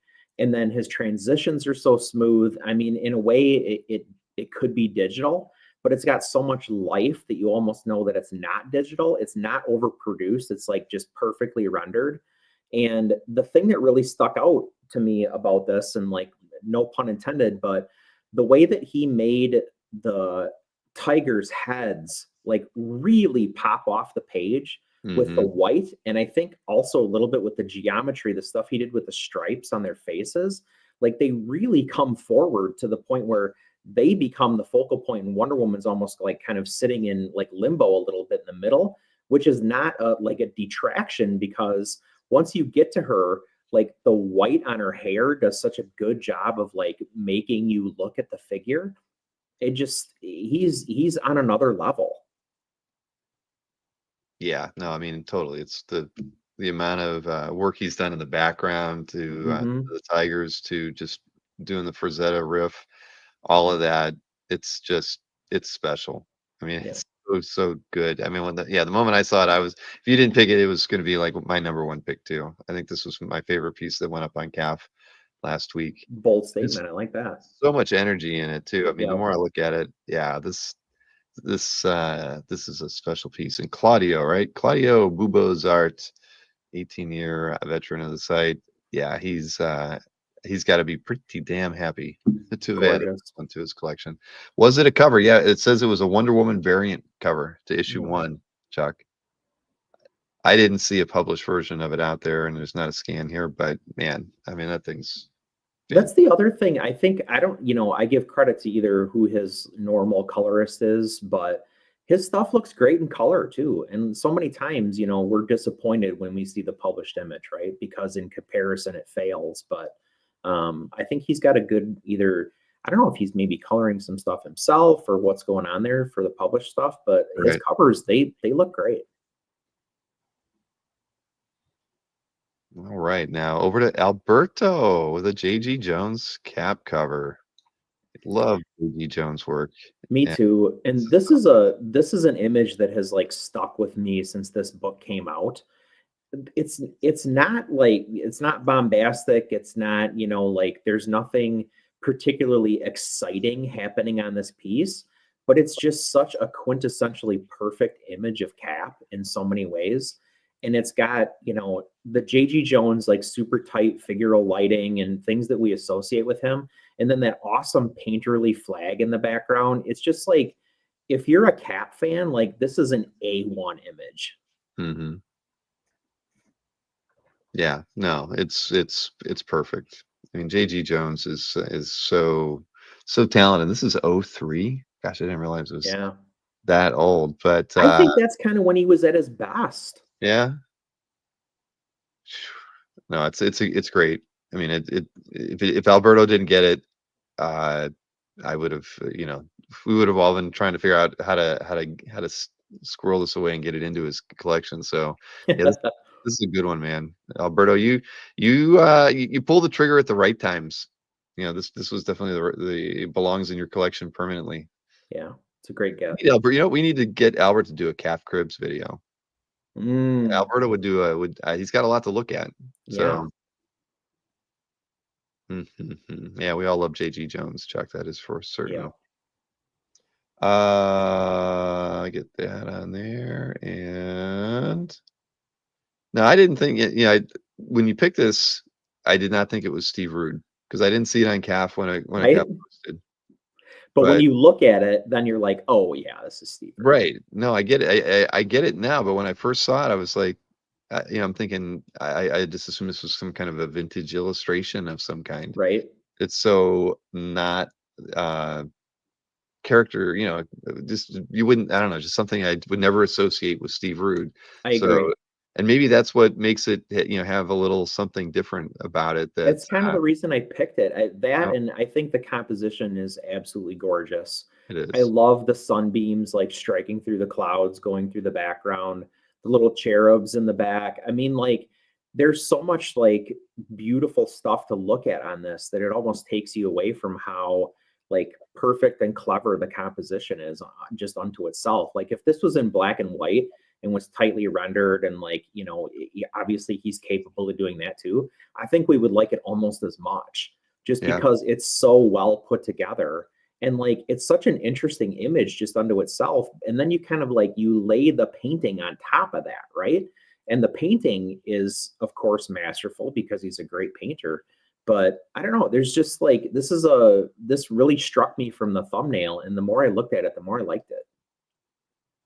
I like it. Yeah, no, I like it too. I think, as a horizontal piece, I mean, those rays of the sunshine coming through the clouds like that. I mean, it's almost like they're asteroids blasting through there. I mean, it's dramatic on so many levels. Yeah, no, and who would have the balls to paint that many flowers and have them all come out as perfect as they did? I mean, and all those little amazing. individual blades of grass and Rude really is just a masterful talent, and we were very fortunate to have him working in our in our area of the art world because man, yeah, he's so skilled. Yeah.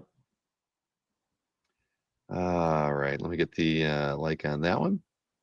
Now where are we going to next? All right, Magnola. You can pick Magnolas all the time. What made you pick this one? I could. I think subject matter, because I've said this 100 times on the channel, but I am not a Sandman fan. So it really takes somebody like a P. Craig Russell or a Mike Mignola or something like that, who's kind of like, out in the ether a little bit as it relates to kind of that core group of Sandman artists, to come in and do something like this to make me take notice. So what I like about this is, it's a little bit more rendered than I feel like we see from him. He's forced to like play in the light instead of play in the shadows a bit, because it seems to me like he deliberately made the choice, like, okay, like the figure is dark, right? Sandman is black and white largely, and like he's very pale and whatever. So I feel like there was a very conscious decision, and thematically as well, obviously, because you've got this kind of like Japanese like folk art thing happening as well. But I don't know, it was just so different for Mignola. And the fact that it was on Sandman just kind of like struck me funny. And like, I found myself, I kind of set it to the side, so to speak, when I was going through my picks, because I take a lot of heat for picking Mignola. But I kept coming back to it, and I was like, yeah, I'm going to pick this. No, it is interesting. Now that, the way you've described it, now it makes sense. It really does. I guess at first I'm like, I don't get it. What's he see in this piece? But it's so unlike the lighting in particular, right? Because typically, if he's doing a single figure like this, you're going to be on a heavy, dark cliff or something, pile of bodies, pile of rocks, stars, moon. Right. Yeah, exactly. And here you've literally got his cloak has the dragon coming out around, from around him. I mean, there's a lot of different stuff going on, and then you're right, the lighting by itself is just not what we're used to seeing. So no, it's a very unique piece. Yeah. And wait a minute. Oh, Alex Atz.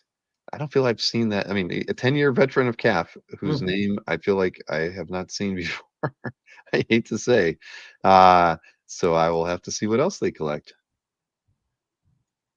Then I wish we had a bigger scan for this one. I know. Sullivan. This is Charest and Friend inks, of course, on Wildcats 1. Yeah, if you want to see anything bigger, it's Travis, right? Mm-hmm.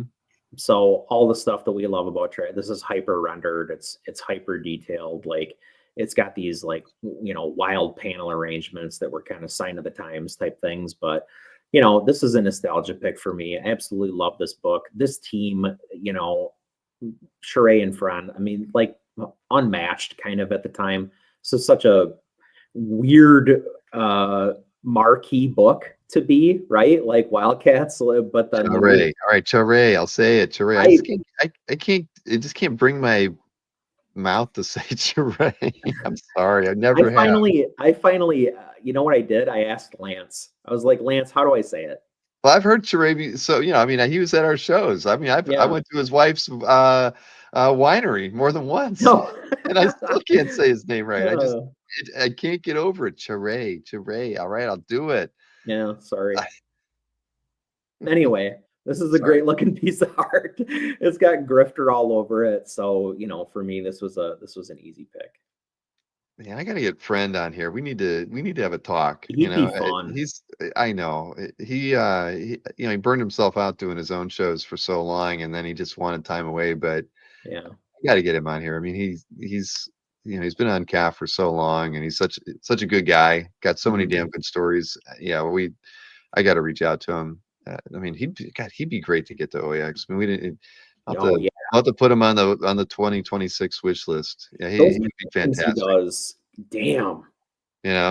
Collector. It'd be cool to get a couple collector artists in there. Get. I mean, it'd be pie in the sky to get like a Scott Williams and Phil Hester, Richard Friend.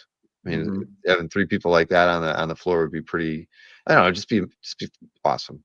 Absolutely, really would. Antoine says Richard Friend posted like a dozen Wildcats pages for sale. Were they from Charay? I just want to know. I think this was in that lot, actually. It might have been. All right. What was next? Yeah, another one. See, speaking of Scott Williams, Scott Williams, Jim Lee. From the protege to the master. This is X-Men 271, and who's it? Oh, David O'Sullivan. Yeah, there were 2. I think he posted 2 pages, and I had picked the first one, and then I saw this one. I was like, nope, this one. Yeah, I mean, the X-Men run in my mind. I know that opinions vary, and they should, but for me, this was the only time in my life that I was an X-Men buyer, and it was purely based around the art team. I didn't even care what happened in the book. Claremont's wasted on me. I was like, Jim Lee. Just art. Yeah. A wild, beautiful, emblematic of the times kind of page. Not much to say about this. It's like the team. I like it's funny. I like how the page is just kind of constructed, and especially from the backgrounds. The big panel in the bottom with those arching kind of lines in the background really just tie it to those loose panels above it, and just it's a really solid piece of art. The word balloons where they're placed. I mean, it's a smart page. I mean, the way it's Yeah. it's constructed, the layout. Because at first, when I'm looking at it, Psylocke stands out in the bottom, and in the first panel, but it almost feels like it shouldn't work. But then it all just manages to stay together and be well constructed. Like at first, I really didn't feel that because I'm looking at that the shape in the lower right. It just I'm confused looking at it not being in color. Hmm. But hey, it works. And I have a Lee Williams piece in my picks as well. That's why it was an embarrassment of riches. It was there was too much good stuff this week. So whose collection are we in here? Jonathan Leon Guerrero. Uh, gosh, almost just had their 1 year anniversary on CAF. Now, who's this artist? Marco Cicchetto, I want to say. Chichetto. Okay. Cicchetto? Yeah, I'm not positive. Somebody will correct us no matter what we say. This is nuts. Like there's so much happening in this image. I think if you go back and watch more than like 5 or 6 shows, you're going to see me pick something where there's an epic cityscape and like a small hero on it. This has got that going on.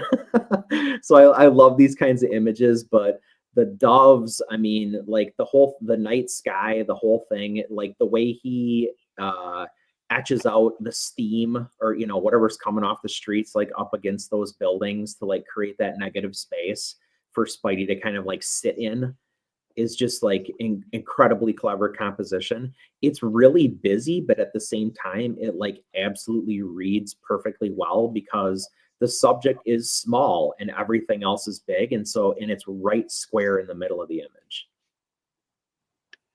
Yeah, it's a challenging thing to pull off. I mean, they make the figures still have that kind of weight when you're putting that much detail into the city around them. I mean, it's amazing the amount. Again, it'd be better if we could zoom in on it, but in those 2 buildings behind him, I mean, he had to have been using a straight edge because that thing's that's crisp and sharp. But then there's so many other techniques being used here that, like in the whatever that pipe is in the lower left. I mean, where he's just kind of The water tank, yeah. Water tank, is that what it is? I guess it would be, right? I think so, yeah. Yep. But no, just it's very cool, and it is published, right? This is Ultimate Spider-Man issue 1, page 43. Interesting. Well, I'm gonna save this and follow, see how many pieces are on the site from Marco. They're doves. Okay. Lone Wolf and Cub, Paul Pope, Daryl's Batcave. Daryl's he's an embarrassment of riches of violence and gore in his calf gallery. Yeah. It's not Batman, it's Lone Wolf and Cub and beheadings and lots of blood. Guts all over the floor. Yeah. Yeah, He's got his wheelhouse. Isn't he a cop or he is, yeah. Yeah, so he's he sees this kind of grit and grime on a daily basis, and he brings it home with him. Hopefully not, but yeah. But no, I mean, the thing is, I love his taste in art. I'm not a Batman fan. I've only read a little Lone Wolf and Cub, but yeah, I mean, his stuff is like it's hard to pass up the artwork that Daryl adds to his collection because it's always something. His themes are the same, but there's always something impressive about the pieces he picks up. Well, he's got a great knack for picking artist and subject. Mm-hmm. I think that's, and that's honestly what I would say about this too. We all know Paul Pope is going to draw the hell out of Lone Wolf and Cub, right? We've seen it before. We'll probably see it again. So, I mean, that's what you're looking at here, right? He's just not going to disappoint when you give him this subject matter. Mm-hmm. That's true. I see Jason's already raising Kane in the chat. Jason, you have about 30 minutes to post your next piece of art, by the way. 12:03 is 30 minutes. It's coming. But I think you're absolutely right, though. The idea of pairing, he's very good at picking artists and subject matter. I mean, Paul Pope, Lone Wolf and Cub, it could be any scene. This is just a cool scene. The angle's great. Yeah. I mean, this just amazing piece of art. He has his own bat caves as pop sequentialism, and he would know. They're all in Vegas. All right, I get my like on that one, and then this is your last one. Now, I hate to say, I almost put this. Well, I'm not even gonna say. I'm just gonna show it. All right, so this is Bernie Wrightson, Batman Aliens #2 cover. And whose collection is this? This is in the Art and Collectors Shop CAF Gallery. And what I don't know, But it's not for sale. it is not for sale. It's from 1996. Fully painted. Yeah. I mean, I don't know. Like, what do we say about Wrightson? Really, right? He's got in spite of not having drawn a ton of Batman, he's got a singular vision for Batman. His Batman is pretty consistent, always looks the same to the point where I'm like, oh, that's a Wrightson Batman. So I Right. love that. And like, it's a silly subject, right? Like Batman versus aliens. It's like a, marketing ploy essentially at the end of the day. But like, look at him like draw the hell out of it. Yeah, I love the lighting on Batman too. I mean, the white is Yeah. bright on the background there. The like modeling on the alien, like the Yeah, skin of- no, it's cool, and I like the fact that the masking tape is still on it. To be honest, I mean, as a final finished piece, when I saw that, because when I was in art school, man, I couldn't wait to take the masking I tape off know. It was the to have best that feeling. nice, crisp, edge to your artwork. And I And see if this. it bled, you're like, ah! Exactly. Yeah. You totally did. But when I saw this, that's the first thing took me back to art school. And then I thought, I'm glad that that nobody has taken that masking tape off in It all is this cool. time. I mean, almost 28 years old, and it still has the masking tape on. I love it. Yeah. I'm sorry, I'm not even not even paying attention to what's going on. He spelled Wrightson wrong in here. Oh my gosh. Yeah, he did up here. Oh, well, more like Over a here. typo. Yeah, that's gotta be. Well, he did it twice though. Yeah, he did. Ooh. That's not a good look. Somebody's bound to have told him in the chat already. Not yet, no, but Michael T spelled it right for him. He's probably saying that guy doesn't know how to spell. Well, maybe. Gary Bourne said wrongson. Yeah, it's brother. a knockoff, All right. James. It's from Temu.com. I'll shoot the guy an email. I'll leave this tab open and tell him to fix the spelling. It's an awesome piece of art, but it's not going to come up in anybody's search for Wrightson. Yeah. I hate when I see that happen. I can't believe I didn't even notice that. But thank you. Proof Everybody. positive, everyone. I go through every piece of art every week. Otherwise, I can't search Wrightson. Well, at least Aliens and Batman is spelled right. Yeah. All right. I think I only picked 9 pieces today. I don't know why, Ooh. but I'd picked this one away, ways back. This was from the Masterpieces set, but there were a lot of awesome pieces that came out of that, and some of them made their way to CAF already. This is in James' collection. It's just color-wise, Sentry versus Hulk, the lightning, all this. I just thought this thing just pops. It's powerful. It is such a I don't this thing, it could be an 8x10 painting, and it packs a punch. I want to see this thing, and I think I hope it's smaller, because I just think that the opportunity Jesco had to kind of work on all these cards was, he probably saw it as an opportunity to just kick ass, and even on small scales like this, I mean, I just think that this thing's I want this. I'm not a Hulk fan. I'm not even a Sentry fan, but I'd love to own this thing. And Are there Sentry fans? Can we ask? Is anyone a Sentry isn't he in the fan? next, isn't he up in this in the Thunderbolts movie or something like that? Supposedly, yeah. I mean, I know. I don't even. I'm not interested. I read the comics only for the art. When they first came out. Right. Like we had Jay Lee on. I thought his covers were freaking awesome. Yeah. But I read it just because I was curious of how they were going to push it. But I was bored to tears with it. I hate to say. So I don't know why they felt the need to kind of work him into the cinematic universe. But anyway, I like when Sentry ripped Carnage in half. Okay, I like that too. Yeah, well, you did good with this one, James. I like this. Okay, not just like it. I love this painting, and I've always liked Jesco's Hulk renditions when he's had the opportunity to do them. He draws a badass Hulk. I mean, A the monster facial yeah. I mean, he has a secret love for the Hulk, I think. I don't know if it's a secret. I think it's right there. It's right there. All right, Marcus says I don't know good comics. Okay. True. Sorry, I read them. I read those Sentry comics when they came out. I just didn't like it. Where to now? Sam Keith, MCP, Wolverine. I couldn't I wanted Yeah. to. This was one of those ones I kind of left to the side, and I just kind of kept coming back to it because I liked it too much.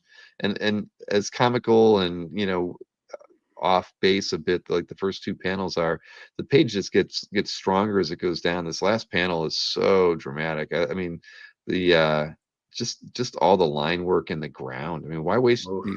how much effort did he put in there? Did Art Adams learn a thing or two from Sam Keith and as far as cross hatching and how to focus attention on characters? I think so. But Wow. I think I don't know. I love this piece. And It's I didn't. I'll beautiful. be honest. I didn't read MCP. I couldn't tell you what the storylines in a lot of these were I kind about. of I like vaguely remember them. I mean, I'm not the biggest Sam Keith fan, partially because if you scroll up, when he gets real cartoony like that, like It doesn't do it for you. it pulls me out of it a little bit. And like I appreciate it, but by the same token, like that's not kind of what I'm about. So I've never been the biggest Yeah. Sam Keith fan. Image by image, I think he's amazing, right? Like you see a cover, like whatever. He's ballsy. He takes all kinds of chances, which is an extension of this, right? But All right. So everybody's telling me that Sam Keith ripped off Art Adams. All right. Fine. Mm. Fine. It's all right. But you know what? It's funny when I look at his stuff. I think I don't know. Like he's. I've always felt like he was kind of riffing on stuff from like more like turn of the century illustration and cartooning, where they put lots of stupid stuff in scenes, right? yeah, And I don't know. That's why one of the things I've always liked about Keith's work because I always felt like he had a weird sensibility to him. That he didn't, and I don't know what he was tapping into. When he was I mean, it's fun. It's very fun. Mm-hmm. Chuck Arnold says, "Yeah, there you go. Sam Keith was just having fun." Yeah. And I didn't even see whose calf gallery this was. Tony S. from Spain. All right. Next, Redondo. This is in Chris K. I mean, I could. Hey, I didn't pick the Sandman DPS that he had, which was spectacular, right? Yep. But I kept coming back to this one. There's just something about. I love it as an illustration. I love the hand lettered title page. I just thought this was a great piece of art. I I like the have no idea what stippling. what the characters here in this Phantom Stranger are, but I Well, mean, that's Black Orchid at the top. right, exactly. But the machinery's done well. I mean, there's just something really awesome about this piece. Well, it's So really well rendered. I mean, look at the that's different Caps. textures. Yeah, that could be Caps web servers right there. You're looking at them. You still got the tape, the Exactly. yeah. Oh shoot, but yeah, no, I just like I really loved it as a title page. I love the lettering on it, but I definitely love that the Black Orchid is watching you. I need a Nestor Redondo too, Jerry Bourne. All right, let me get my like on that one. This is a Tusca. I don't pick Tusca too often, but when I see a good Tusca, I have to pick it. So I think this one was it's probably because it's got Tusca, it's got Everett, and then it has Coletta inks on it. But what is it? It was from Iron Man 54. So there was just something about it. I mean, because Tusca is one of those artists that I've told this before. I just have a hard time finding artwork by him that I really like. I just thought this was a really great page. I First get it. panel's awesome. Coletta's inks aren't bad on it. That middle panel there, that could be a Silvestri Green Storm face there. You're right. They could be. And look, it's good. CAF's computers are here too, Marcus. Maybe that's my theme for the night. This is my Comic Art Fans server round right here. Jason says, someone send me an Nestor Redondo. I'll find one for myself, Jason, but thank you. This was a great grab by Rob. Was it Rob? Oh, it was Rob's. I didn't even know it was in Rob's calf. Oh, wow. No, that is. It's a great page. Really, really nice. Then, let's see here. Cable, Mark Torres. Now, yeah, I thought this was a Ranga. I love this. I know. Just Mark Torres, I like his stuff a lot. he does really great commissions, and I thought the red just as with the white triangle in the background just to kind of draw you right to Looks cable. like a pack of Marlboros. It does look shoot, man. Now that you say that, I can't unsee that. It is like a pack of Marlboros. Maybe subconsciously I wanted a cigarette or something. There you go. On this piece. Mark Breads too. Go right for the Cowboy Killers. Shoot. Yeah, that might have been an influence there, but still back to Torres. He really does good commissions. And and Aranga, he's got the eye, man. He's always gotten Yep. maybe as a fellow artist, the artists give him just a little extra when he commissions them. You gotta love the spiked bracelets. Yeah, right. That was a nice touch. Yeah. Unfiltered Torres, says Rick Welch. Yeah, these are not lucky strikes, man. He should have Pro Reds. right. Aranga should have ML do an overlay that says cable in the Marlboro font at the bottom. Or mutant. Oh shoot. I hope Mark Torres isn't watching right now. But hey, yeah. Good design is good design, right? It Look is. How long that You're right. package was in circulation. He was probably puffing on a Marlboro when he did this, and it just Hey. influenced him. Damn. God, Marcus, where does your mind go when these shows are running? That's all I have. I just gotta know, man. To You the want me to put basement. the mask back on, right? The Marcus mask. It's right there. I can't. Oh my God. Anyway, Put the Torres. Marcus mask on and light up a Marbread. Send this show out in style. Yeah, exactly. I like that. But if I only had a Marlboro, I maybe might do that this evening. Oh shoot, Don Kramer, Prentice Rollins. It was a Hawkman page. You know what? I love this. Kramer's kind of whatever. Kramer doesn't get a lot of props. I don't know why, but I've always liked Kramer's work, and I love this page too, man. I love the overly rendered swamp. I don't know who this chap is with the kind of ghostly seeing the Invisible Man. I don't know what the deal is with him. That's but Gentleman Ghost. Gentleman Ghost. Okay. I mean, look at this. This is beautiful. It is. I mean, man, I love this page. Wow. I mean, yeah, Kramer hitting it out of the park on this one. Seriously, and this first panel. I mean, shoot, man. Who's the inker? Who? Oh, Prentice Rollins. Okay. Yeah, I think this is beautiful. So, this one, I kind of set this one aside early. I just was like, I love it. I loved it for the second panel, but the more I kept looking at it, I just was like, nope. Kramer gets a tip of the cap tonight from me for this one. That is nice. Johnny Makes Comics. Ahoy. Nice to see you, Johnny. We were just talking about Mr. Torres and his Marlboros.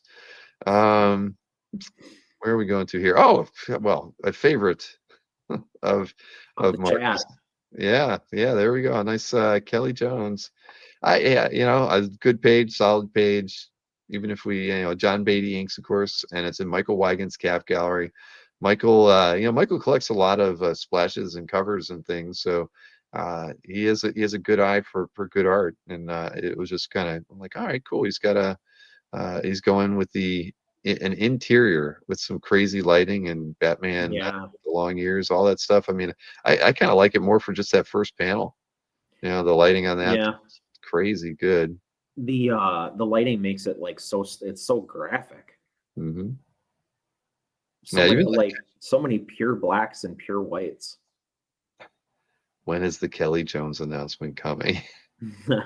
Kelly Jones is not coming to OAX this year. That's the announcement. How's that? Marcus he was asked though. Marcus he was asked. Matt Wagner. Matt Wagner is coming to the show, and we did offer to have Kelly come too because I think they're doing great work together.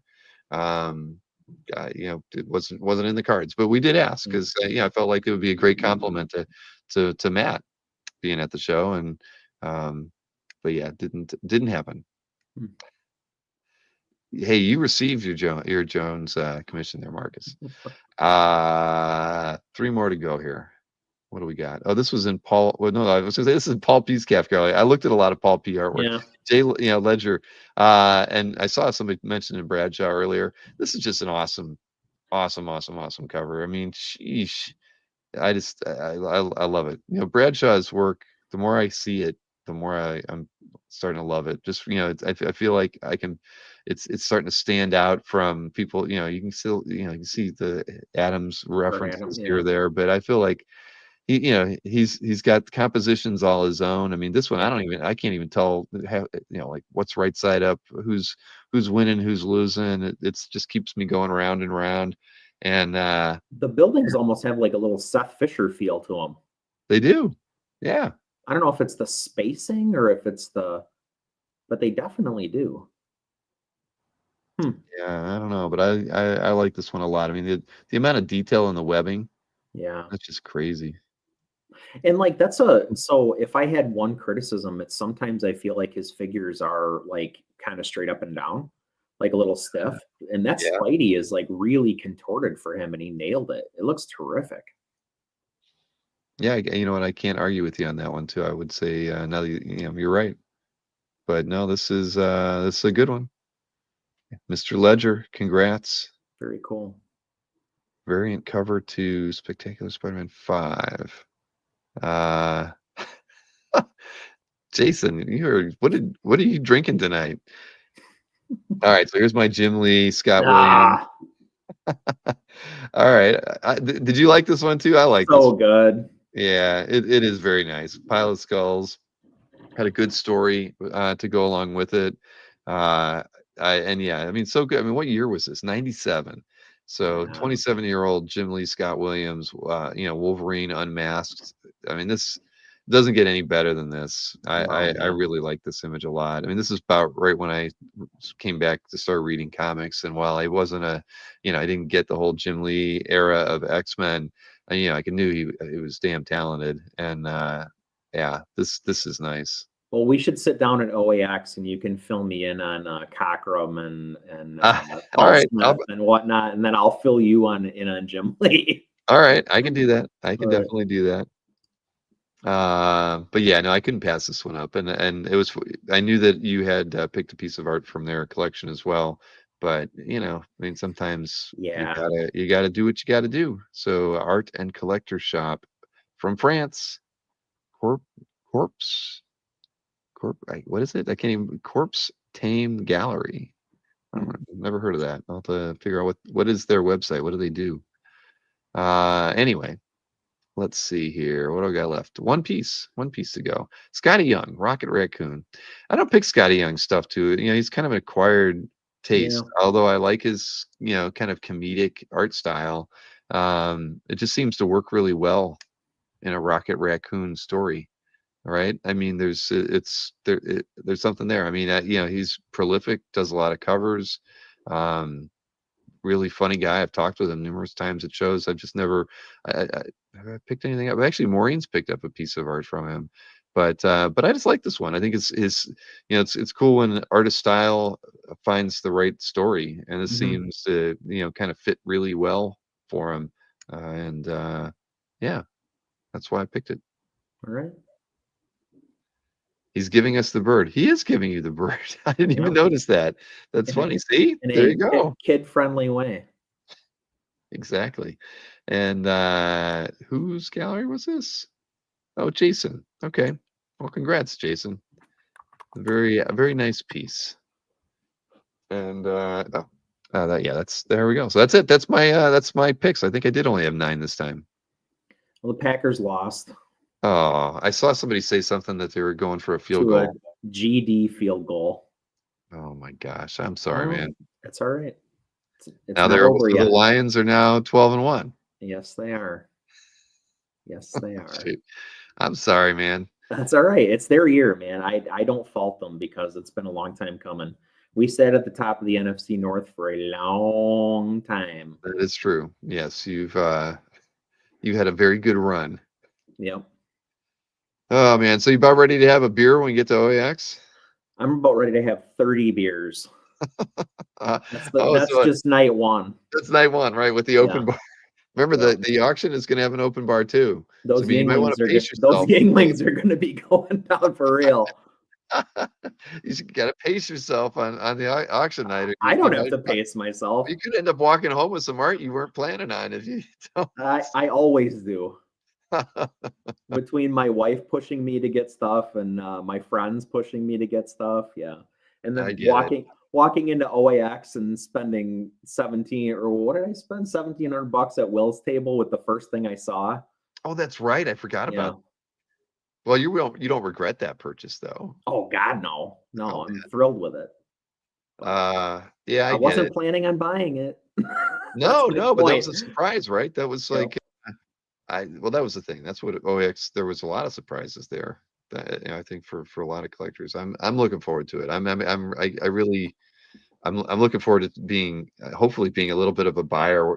I when I went into it, I knew I was going to be busy, so I did a lot of those pre-OAX commissions. I think I had about 6 or 7 of them, which was fun. I knew that way. I knew I'd be able to spend some money, put some money on the floor without being able to do it. But this time around, I definitely would like to flip through some portfolios. I mean, I didn't even look at one of Jiggy's portfolios, and I really wanted to see That's what he my brought. only regret from last year too, is I feel like I didn't see enough art, which is such a weird thing to say at OAX, right? It's so freaking true, though. I know.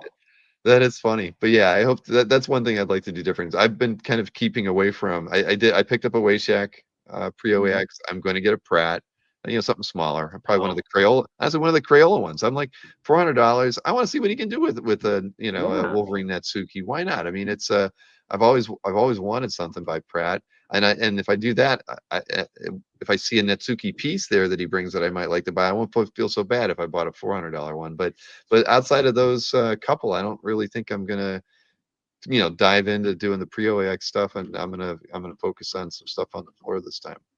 I've got two, and I'm telling myself that like that's it. But then you keep making announcements that are like, I think we're getting close to the ripping my end. guts out. We're definitely getting closer to the end here as far as I mean, I counted it earlier today. I think we're at 59 guests listed on the website right now.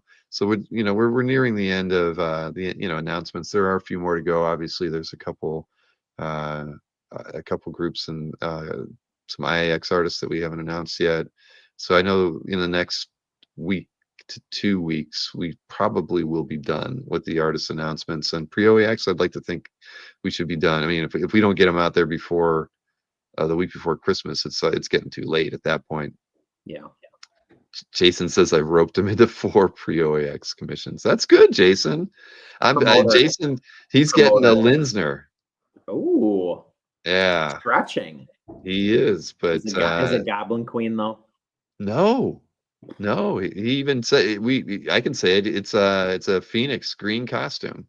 Okay. Because it came in and I said something about it, and I think I mentioned Phoenix and to Joe, and he said, "Well, which Phoenix?" I'm like, "Oh, it doesn't say."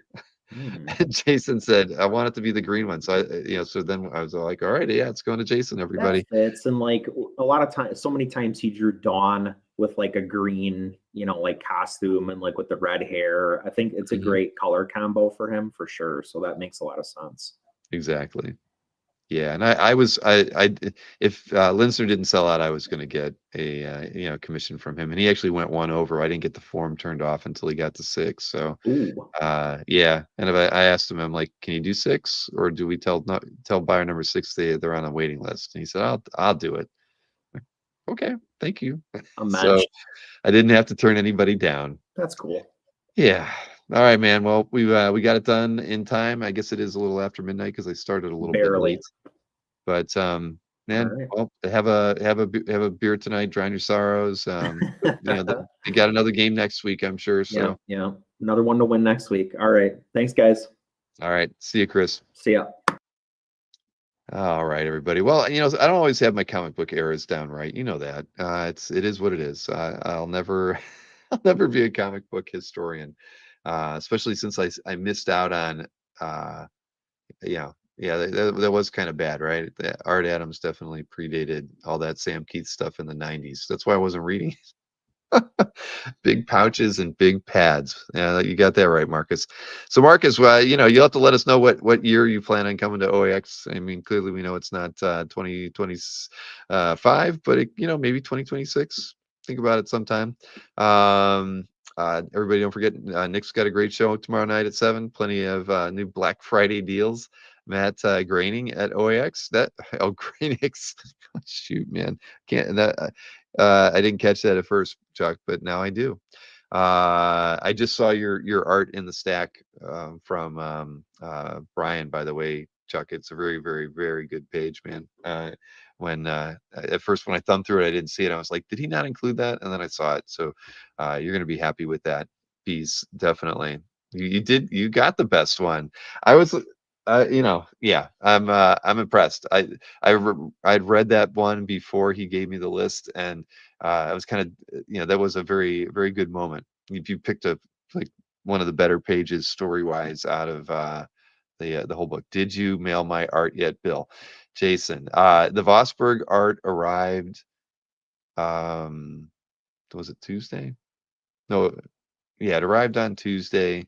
I've got it all separated out because there was a lot of art in it, and it is sitting on the bar right now to be finished packed up and shipped, because all the art from Vosberg was by and large not, were lots. There's a lot of art in there, so I can't go through and just use my standard pirate ship setup because of the weights and everything. So I've got to pretty much pack every one of them and then weigh every shipment separately, because like Rich Donnelly got 2 lots and he's got like 25 pages in there. So I should get all those things done in the morning, and I imagine I'll make a postal run tomorrow afternoon, uh, getting that out there. But Jason will get his art, I promise you, and you'll get a reply to your email too, Jason. I know you emailed me yesterday, and I just got tied up with things. I haven't been able to email you back. But yes, Pratt $400 Crayola level is what he has on his list. All right, everybody. I have tomorrow off, and then I'll be back at it on Saturday at 2:00 with Mr. Jordan Joannou and the now finally affirmed professional art seller, Mr. Matt DiTullio, in a pro-am match, 2 p.m. It's like the post-Thanksgiving $500 and under show by and large. So tune in. We'll have a good time. Those two guys together, we've had them together on a couple shows in the past. They're always fun, and I can guarantee you it'll be a good show. I've seen the artwork that they've already set aside, and a lot of good stuff in there for bargain prices. So have a wonderful evening, Antoine, and I will always do my best going forward to call him Travis Charay from now on. Have a wonderful night. I'll see you guys on Saturday.